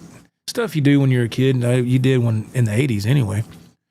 And then when actually my friend Ralph and I, we were heading to a talent show at our high school. Another friend of ours picked us up in his car. He had like this little Toyota, little small car, and a little 4-door car, and he had a Fair Warning, the cassette album, in his tape deck. And he was obviously a big Van Halen fan too, and I'm sitting in the back seat, and you hear the intro of Mean Street coming on, and I didn't know what the hell was going on. I was like, what is that? Is that a guitar? What is that? And then after the intro, of course, the riff starts, and Ralph looked at the guy driving. His name was Jeff. He's like, that's Van Halen, right? And I'm sitting in the back seat going, it is? That's Van Halen? I just thought that to myself. He said, yeah, man, it's the Fair Warning album, which at this point was in 1986. So that album done had some age on it. And I was like, damn, that's a guitar doing that? So that's what piqued my interest. That was the first kind of little thing in my memory that I recall very well. I was like, man, that's pretty wild. And so we were in 10th grade then. And my goal was to, I said I would like to be able to play guitar on stage at my high school talent show. And when I became a senior in '89, that I did just that. And I performed on the stage for the first time in played with that BC Rich guitar I got back there that weighs like 10 pounds and it's like a boat anchor. I put yellow and black tape on it to make it reminiscent of Eddie's, and I had a jam box on the stage. I played along with Led Zeppelin's Rock and Roll, and I had a Gorilla amp on stage, and I had another jam box out there that I put a blank tape in. So I had two jam boxes. One was playing the tape Led Zeppelin song, and the other jam box was recording everything. So I kind of made like a homemade mixer recorder. That sounds stupid, but back then that was actually a pretty cool idea for back then. And I remember after it was on a Friday and a Saturday night, and the Friday night when I performed was absolutely a wreck. It was bad. A lot of technical issues were happening. When I went to hit play on the cassette deck, I forgot I had the button on for high-speed dubbing, and when I hit play, it was like chipmunks, and I had to walk over there, and people aired the whole place. It was packed. The whole auditorium broke out in laughter. Everybody's laughing, and I'm like, oh my God. So I just walked over and hit stop, rewind, and put it on normal speed, played. That messed with my psyche a little bit, my confidence, and so it was, and then the next night, I was a lot more prepared, and ironically, the next night, my parents weren't there. They were there on the first night, and the girl I was dating at the time, to see me look like a fool and feel stupid. And then, but the next night, I went by myself. My parents, they's like, well, we went to last night's show. We don't want to go through that crap again, that torture. So they didn't say that, but they were probably thinking that. But but the second night went really well. It was the complete opposite. Everything went off without a hitch. The place. Of course, it's different now. Kids can get up there and play Cliffs of Dover and Eric Johnson and like it's nothing. I still can't do that today. But for me, when I was that age, that was my little time to shine. And it worked out. It went off really well. And I actually have a VHS tape somewhere in this house of that performance. It's somewhere in here. I have to really do a wild goose chase, a hunt, goose chase of looking around or whatever you want to call it. But I don't know if I'd want to show that to anybody, but it was some good memories at that time. And it was my first time on stage. So at the time, it was a big deal for me. Let me see. Oops, I missed these comments. Let me go back and look. I'm sorry. Jess says, I can't tap to save my life. You mean just two-handed finger tapping or tapped harmonics? I mean, you can, man. It took me a long time to get my accuracy right for that. It's tricky, but it can be done. It can be done, man. You can do it. Just take your time and just start off slow. That's what I did. I still need to work on it, but JJ Collins, I prefer 22 frets as well. I have a few guitars with 24 frets, but for me, the main thing is the neck pickup is in the wrong spot. It's a different tone. I've heard that from a lot of people over the years, and I never thought about it, but it makes sense. It makes sense. Jess says Eddie's guitar work is hard. Oh yeah. He was definitely a virtuoso and he was a genius. But Eddie didn't. One of the things I always admired about him, even though I never met him, I've seen him live with Van Halen twice. But he didn't look at himself that way. He was just the guy that was playing guitar.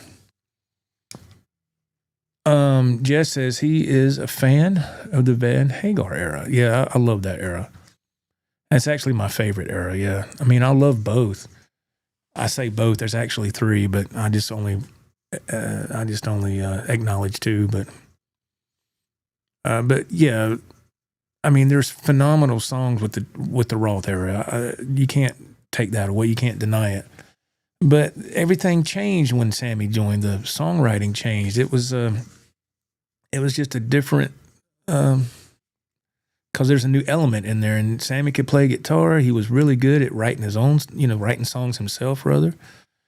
And when you get him and Eddie in the same room, they created magic. And all the albums they done together, it proves that because they all went to number one. So, so I'm not the only one that feels that way, I'm sure. Rod says Fair Warning was one of their best albums. Yes, for the Roth era. Eddie always considered it a dark album. I think that's when, right around when his father may have passed away, or maybe he was in bad health. Eddie had a lot of, I think he was battling a lot of demons at that time, and then he was starting to have a lot of falling outs with David Lee Roth, I believe. So, that's what comes with, you start making a lot of money, egos get inflated. Of course, I can only imagine how Dave's head grew even bigger. It was big to begin with, and so I can only imagine that, that got frustrating. I don't know. I think I admire Dave. Dave has made his mark in rock and roll, but it seems like the older he's gotten, the more weird he's gotten. I don't know. Maybe it's just a show. Maybe I don't know, man.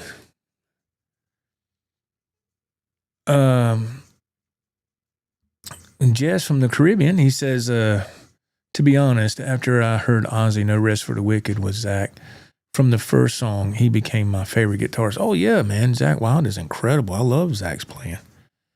Zach is amazing. That's my buddy Ralph. That's his favorite guitar player, Zach Wild. And, yeah, Zach Wild is incredible. My favorite version of Zach was when he was young. I remember being in high school. I think Zach and we got to be close to the same age.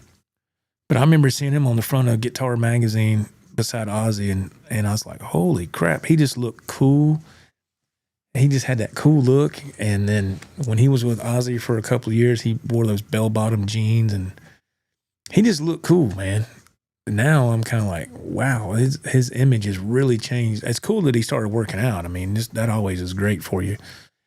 But I was like, he looks, I don't know. I was like, did he turn into a Viking or something?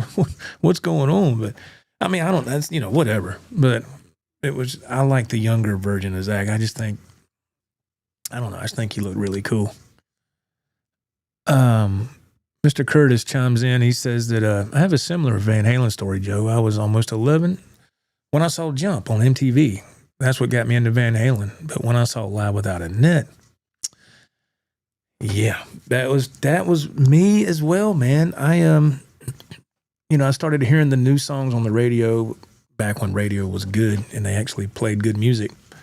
And I worked at a place after school, like a little kid.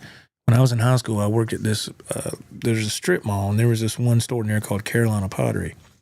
And I had a friend of mine we became friends after I worked there all through high school from 10th grade to 12th grade. So I was there for like 3.5 years. And there was a buddy of mine, he was older than me. So when I was in high school, he was already going to not community college. He was going to, I think, Wofford College. Is that where he was going? And he was on the football team and all that. He was a jock and all, but he was really cool. He wasn't arrogant or nothing. His name was Marty. Super nice guy. And he was a Van Halen fan as well. And he had rented Live Without a Net from the video store back in the day when you would rent videos, VHS tapes. The good old days, right? And his dad had 2 VCRs, because I remember I'd go to his house sometimes, and his dad had 2 VCRs stacked on top of one another, and they had a nice house in the living room down there, and so he would put Live Without a Net in the top one, in a blank VHS cassette in the bottom, and he'd record it. His dad had the VCRs hooked up, so you could record. And so I brought a blank tape to work one day, because he told me, he said, hey, man, if you want a copy of that before I turn it back in, I'll make you one and I'll bring it tomorrow. And I said, yeah, be pleased. And so that's how I got my first copy of Live Without a Net from my friend Marty. And when I watched that, I was hooked. And of course, Ralph he was still living in the neighborhood. That's before he and his family, he and his parents moved to South Carolina. But Ralph would come over almost every day when we were going to school, and we would sit there and watch that over and over and over. And then, of course, when it got to Eddie's solo, I watched that so much over the years, it started to mess up the tape. When it would come to that part, it would have like some hiccups, video hiccups, so to speak. But that was a big influence on me, was watching that. Mr. Curtis, hey, Joe, do you do your horn sound? A friend of mine wants to hear it. Oh, you mean the the big truck? Oh my God. Jess, who here remembers Headbangers Ball? Oh yeah, man. Oh God, yeah, I remember that. Yeah. That was the good old days, man. That's when MTV was good. But I remember when MTV started to change their demographic. I was in my early 20s, and it was something. It was something. I knew I was getting older, and I said, "Oh man, MTV won't ever be the way it used to be." Reality shows came out, and I never cared for reality TV, never. Of course, I watched some of it when all that was coming out because it was new and it was the talk of the town, and I'm like, what is going on? And I said, there's no way this can be 100% real. There's no way. And of course, everybody found out that it wasn't. It's scripted. It might have been real in the very, very beginning, but after they got their rhythm, it was scripted. I'm sure the viewers would love to see that tape. Oh, that I'm sure they would. Yeah, when I was in high school, it's somewhere here. I remember when I moved out here, I remembered to grab that VHS tape. It's somewhere. I just have no way of transferring it to digital. I don't know. I know you can send stuff off to have it, but I don't know what all's on that tape. I mean, how do you know people do that? They ain't watching yours. I don't know what's on there. That thing is so old. I have no idea. I don't know. So I'm like, no, I don't know. I need to watch, check that tape out first. So don't get any crazy ideas. I'm not talking about that. I just don't know if there's any other home movie stuff on there that I don't know. It's been so long. I don't know.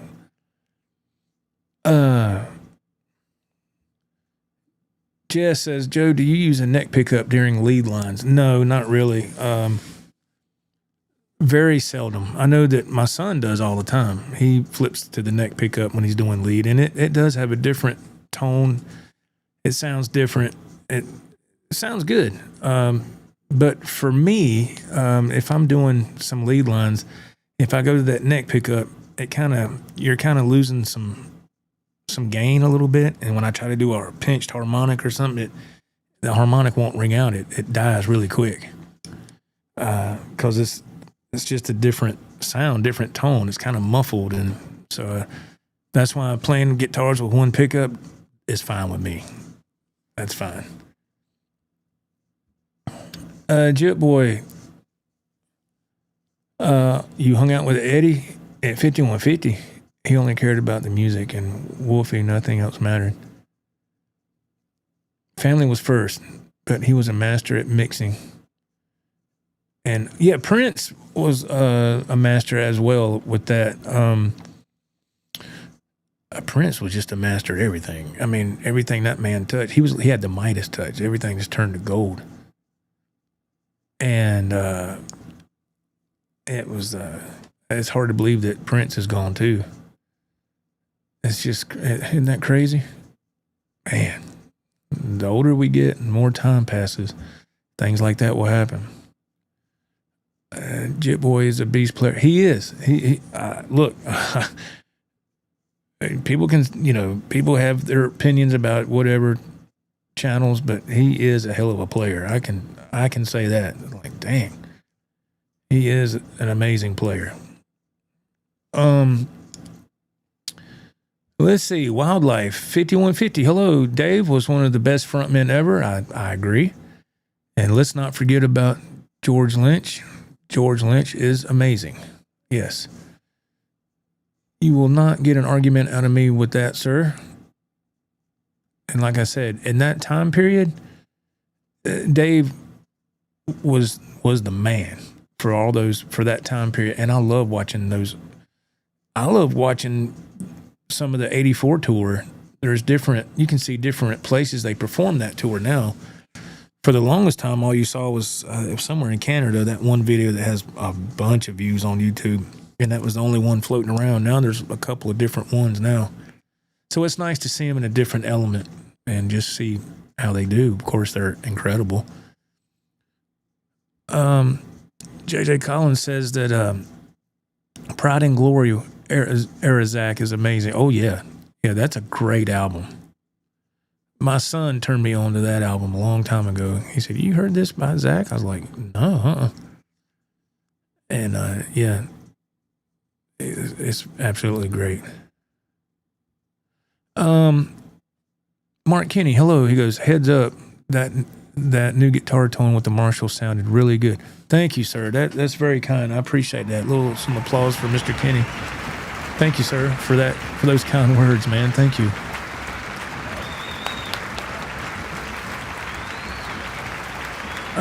Edwin says, "I'd love to know the weirdest tapping lick EVH ever put on an album." I don't know. To me, just my opinion, I don't, I'm a Van Halen fan, but I don't know all the detailed information that a lot of these other people do. I just never got into it that deep. I really don't care. People, well, the stripes they're only 2 centimeters apart. So who cares? Damn. But I never got into that. But anyway, to me, Edwin, I think the most craziest tapping lick is the intro to Mean Street. To me, that is insane. I don't know how in the world, you know what I mean? How he's doing, doing that thing, and then he starts going.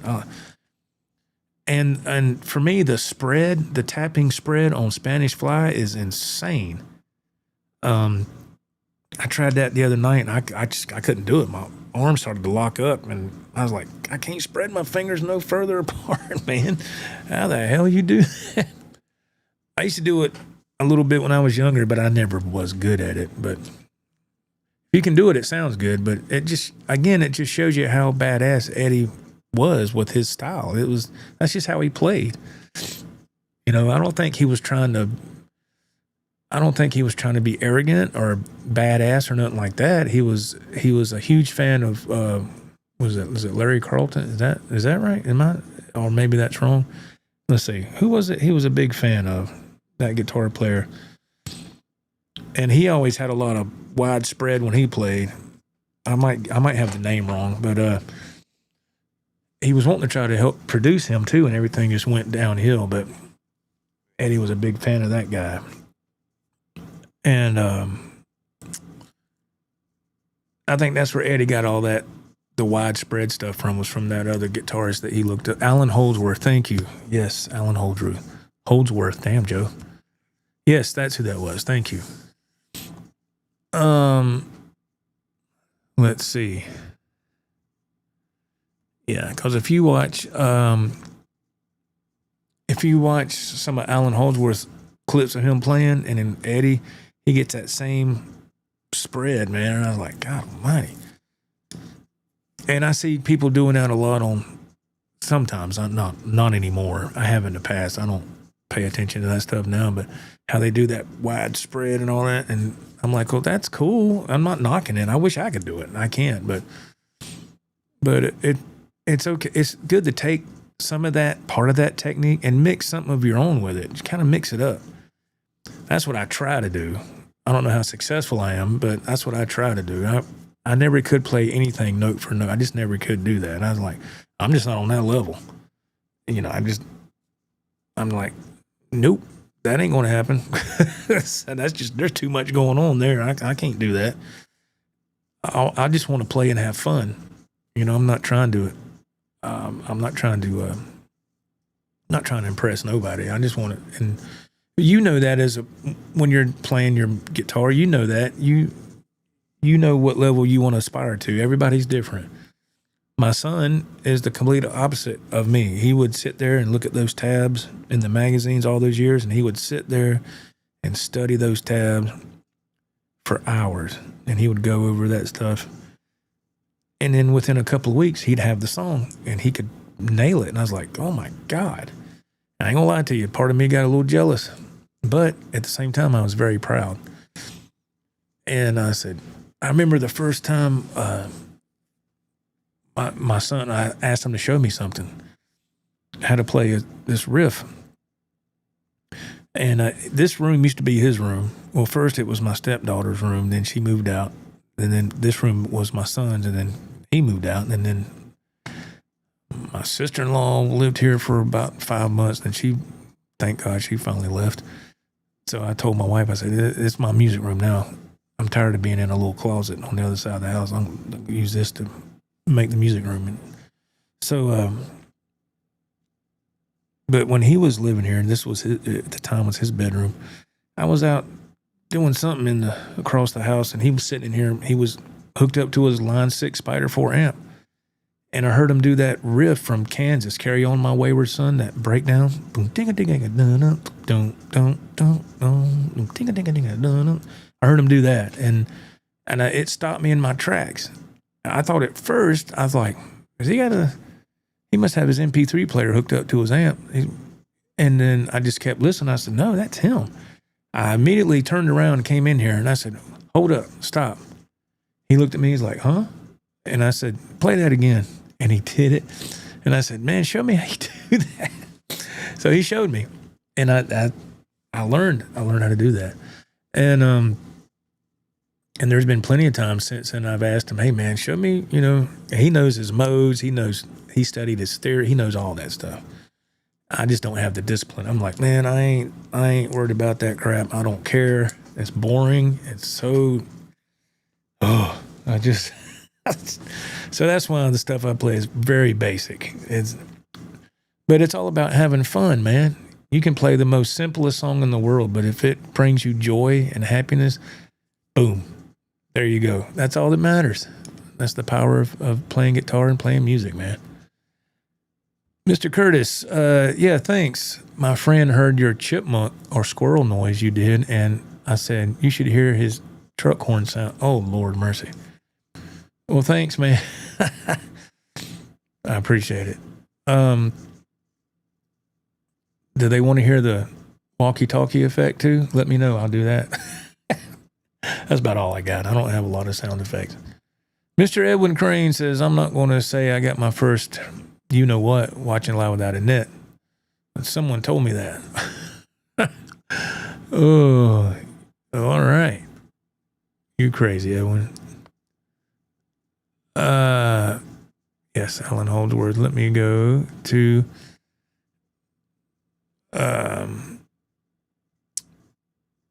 let's see. Jess says, does anyone know what band Jit Boy used to play for? According to, well, if you watch any of his material, his live streams, I think according to him, he did some work with Expose back in the 80s. I believe that's what it is. I could be wrong, but I don't know nothing about that side of the business. I never got into nothing like that. I just always had to work, and I got married young, my first marriage, and my son was really little, and so I had to make a decision. And plus, where I was living at the time, I grew up in Charlotte, but the area of Charlotte, I was in the city limits, but I wasn't living like in downtown. But the area I was living at, there just wasn't a lot happening musically, and I just wasn't at a point in my life where I was at a good playing level. They say it's not only what you know, but it's who you know, and that helps out a lot. And dude, I didn't know anybody. I was too busy having to go make a paycheck at my crappy job back then, just trying to pay rent and groceries for feed the baby, and of course that's more important. But I still remember, I remember when I had one of those light bulb moments. Again, I was in my early 20s, and I went outside to cut the grass. I had this push mower, and the we was renting this old ass house, and the yard was huge, big old yard, and it took forever to cut that. All I had was a little push mower. I couldn't afford a riding mower, and I was like, damn. And I remember I had it was a Sony Walkman, not the time with the tape, but I think it was the kind that took the CD. Yeah, whatever they called it. And I had that clipped on my side of my pants or my belt. And I remember it dawned on me, I was pushing the lawnmower and I was listening, whatever, I can't remember what song. And I thought, you know what? This is it, man. Your aspirations of being a guitarist somewhere with a band or whatever, that's over. You know, you got to be a man. You got to step up and take care of business. And I mean, I was in a couple of bands then, but nothing came. It was just really guys getting together and making a lot of noise. Nothing solid came out of it, but it was a great learning experience. You know, I was like, so this is what you do, you know. And when I got older, a lot older, I got into some other bands, and that was a lot more better level. But I learned a lot, but it never went anywhere, and that's fine. We played gigs and played out, and it was a lot of fun, but it just always had to work, you know. So I was like, well, working this job, I know I'm getting paid every week, and it just how it goes. But it's all good, man. I get to play here, and that's fine. Jit Boy says, Joe, don't sell yourself short. I think you're a great player and a great person. I love your people. They are honest and real. It's my honor and pleasure to call you your friend. Oh, man. Thank you very much, man. Thank you. Right back at you, my friend. That's nice. Thank you. Somebody forward $2,000 to Jit Boy's PayPal, please. $2,000. No. Jit Boy said, what else you want me to say? No, I'm kidding. Thank you, man. That's nice.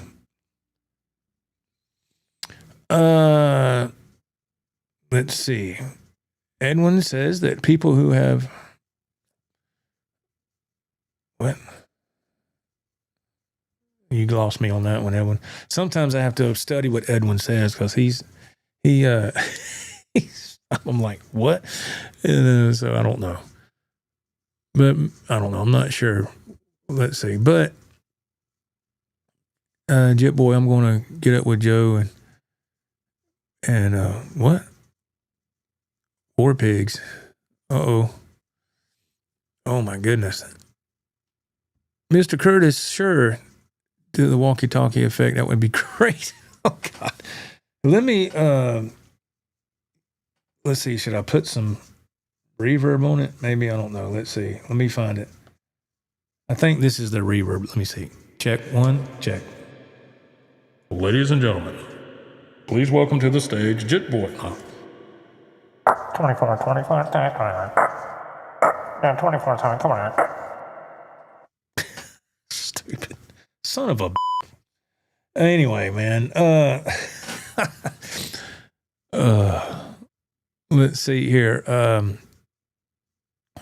Edwin, yeah, you're at the point of no return. I kind of figured that, my friend. I think Edwin's feeling good right now. Oh, man.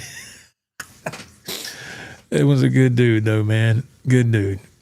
He's always been here, so you can't ask for nothing more than that. Rod said, I just subbed to Jit Boy. Yeah, he's a fantastic player, man. I'm telling you. So, and if you're still watching Jit Boy, his name's Chris. If you're still watching, Chris, when I said I just got to one of my delivery points the other night, and I said that purple Strat looks good, and you said, "Oh, you're not getting that." I wasn't inquiring about that. I was just telling you it looked really nice. And but yeah, we all have those guitars that we would never part with. But yeah, it's yeah, he's a phenomenal player. What blows me away about what he does is he'll take these licks and he'll take a Nuno lick and mix it with another style and make his own, and it's all over the place. I'm like, holy crap. And I just, I'm like, ooh, I could never play like that. That's just, I couldn't do that. There's no way. That's just that's above my pay grade. But it's nice to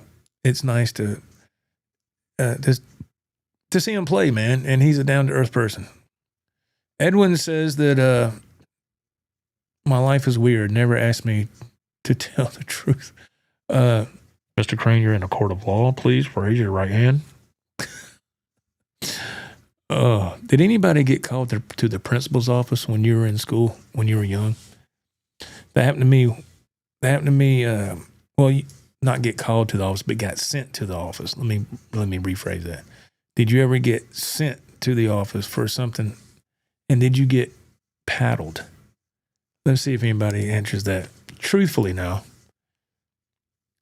It's just how different things are today. Because, not to get off the subject of guitars, but things are so much different today. You got, what is it called, school resource officers in all these schools to, make sure, try to hope that nothing happens. And, it's scary, man. And people want to do a lot of harm to people in the school system. If I had my son's grown now, he's married and got his own life, but going on. But if I had a young child, he would be homeschooled. There is no way I would send him to public school, not around here. Nuh-uh. So, but I got this. This is why I asked the question: did you ever get sent to the principal's office?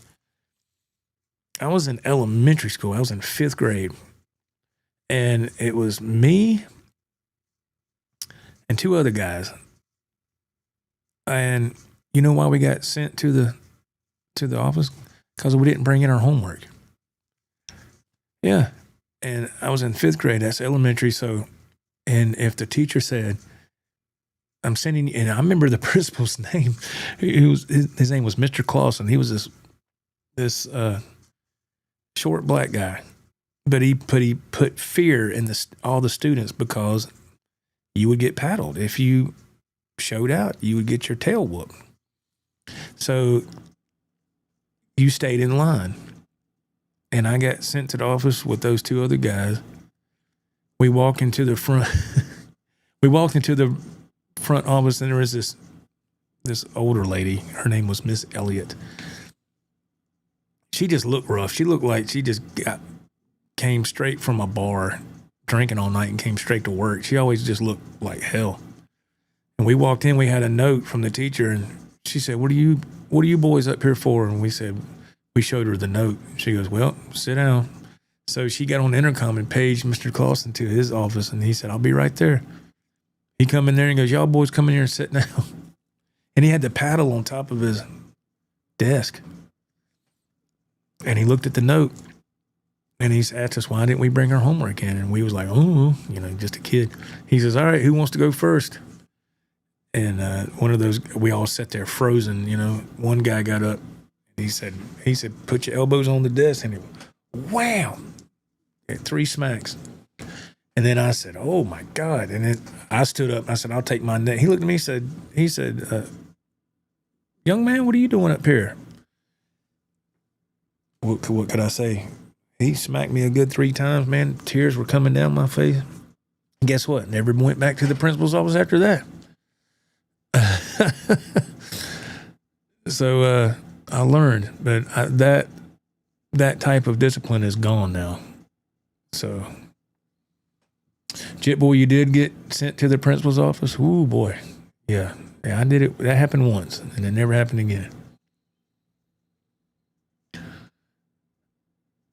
Liquor Master Flex, he goes, well, you do have a bailiff amongst your chat goers. A bailiff? Is that you, man? Are you a bailiff in the court? That's awesome. The People's Court. Judge Watner. I used to watch that. Hello, this is Doug Llewellyn. In today's episode of the People's Court, Michael Curtis says that he backed into this Volkswagen. We have the walkie-talkie result. Yes, he backed into it and he ruined my car. Oh, I used to watch that crap. after school when I got older, like the People's Court. That was a big deal back then. Jet Boy paddled 3 times in a row, multiple times. Woo. You were in middle school. You you wet yourself. Okay, yeah. Yes, I could see that. I mean, I can imagine that happening because, yeah, that hurt. Rod said he got sent to the principal's office many times. Oh, my goodness. My goodness. Jess says, here in the Caribbean, teachers would use a gava whip on you and discipline. Oh, my goodness. Not like now. Yeah, I don't know what it would be like. Oh, my gosh. Slam RN, hello, new guitar joke? Yes, if you're just joining, it's this right here. It's the Kramer Beretta. It's Cobra Kai edition. It says strike first right there. And I played about, I don't know, maybe close to 2 hours. And I played probably way too much, but I don't care. People, you know, a lot of people checked out and left. That's fine. I don't care. When you get a new guitar, you're going to play it. You know, I did an unboxing and had to tune it and make one small tiny adjustment in the back cavity claw there, and we were off and running after that. Okay, Jit Boy, take care, man. I hope you have a good night, and thank you for being here. Appreciate it. Thank you.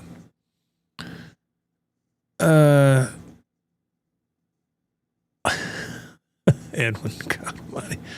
Oh, all right. Let's see. Oh,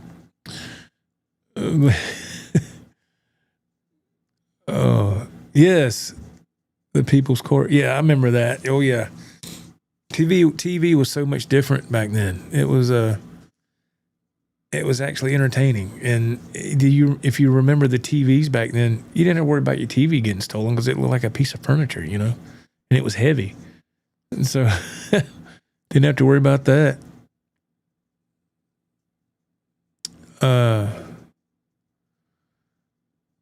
Oh my goodness. Jess, you keep staring at the Firefly. Yeah, that right there, it's a knockoff of the Music Man. Yeah, it's a great guitar. Yeah. Yeah, it plays great. I did upgrade the trim system on it in the post. It plays really well. I got that from a Music Go Round location. I don't remember what state. And I paid, I don't know, it was like, it was over $300, I think. But it's great for what it is. It's a great guitar. It's hard to find those. For me at the time, it was for me hard to find it. And I Googled used Firefly guitars, and that popped up, and I said, "Oh man, I've got to get one of those." And that was the kind I always wanted because it's really close to the Music Man kind of shape, you know. Slam RN, he said, or they said that I went back and checked and heard you play. It sounded great. Thank you very much.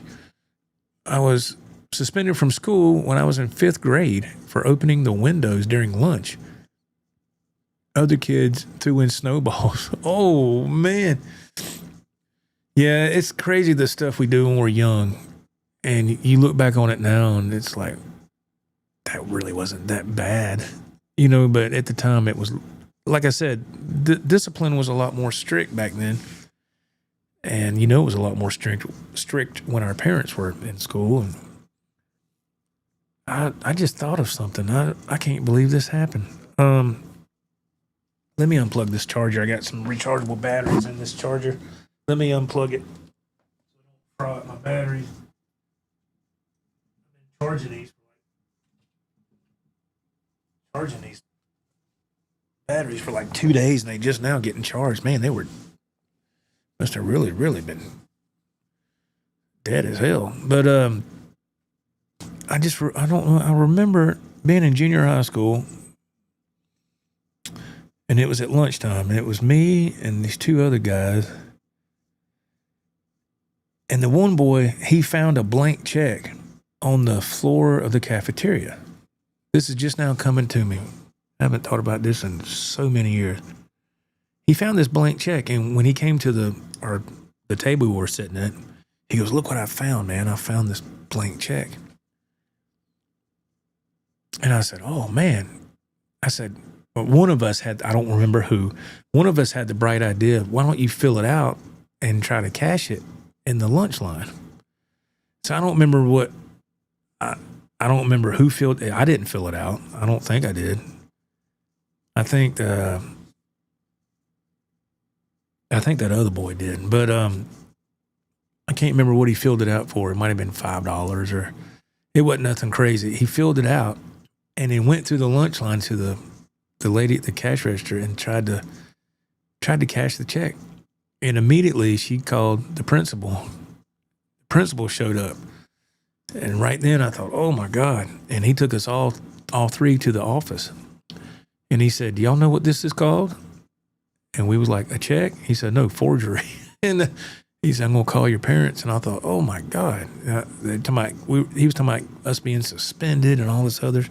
But thankfully, nothing, that didn't happen. They called our parents and that was it. And my dad, got on my butt pretty bad. But I don't know, that memory popped in my head. Why the hell was I around that? I don't know. Crazy stuff we do when we were young. Jess says, "I love mine." Oh, you got a Firefly like that as well? Too bad you don't have the white fretboard now. I prefer that look. Yeah, it's a great guitar. I really enjoy that guitar. Yeah, it's fun. The pickups are a little, they're not real weak. They could be a little hotter, but it's okay. I just use more overdrive on the pedal and to compensate for that, right? But yeah, unplug this phone. It's charged. 11:30. Oh my goodness gracious! So I did find out that I got a message earlier today that I don't have to work on Sunday. And usually that's when my week starts. So I have a 3-day weekend. That is awesome. I can't believe it. So anyway, that'll be nice. My check will be short on that following week, but I don't care, man. I don't care. It'll be nice.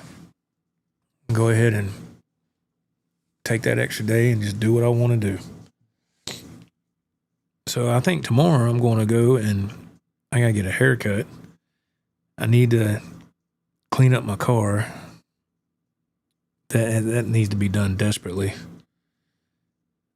And, do a few other things too. So we'll take advantage of it. Absolutely. Oh man. Yeah. So that's good.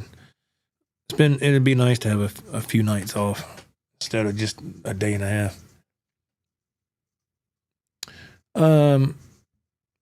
Jess says, you added a Tone Rider Panama to my Firefly.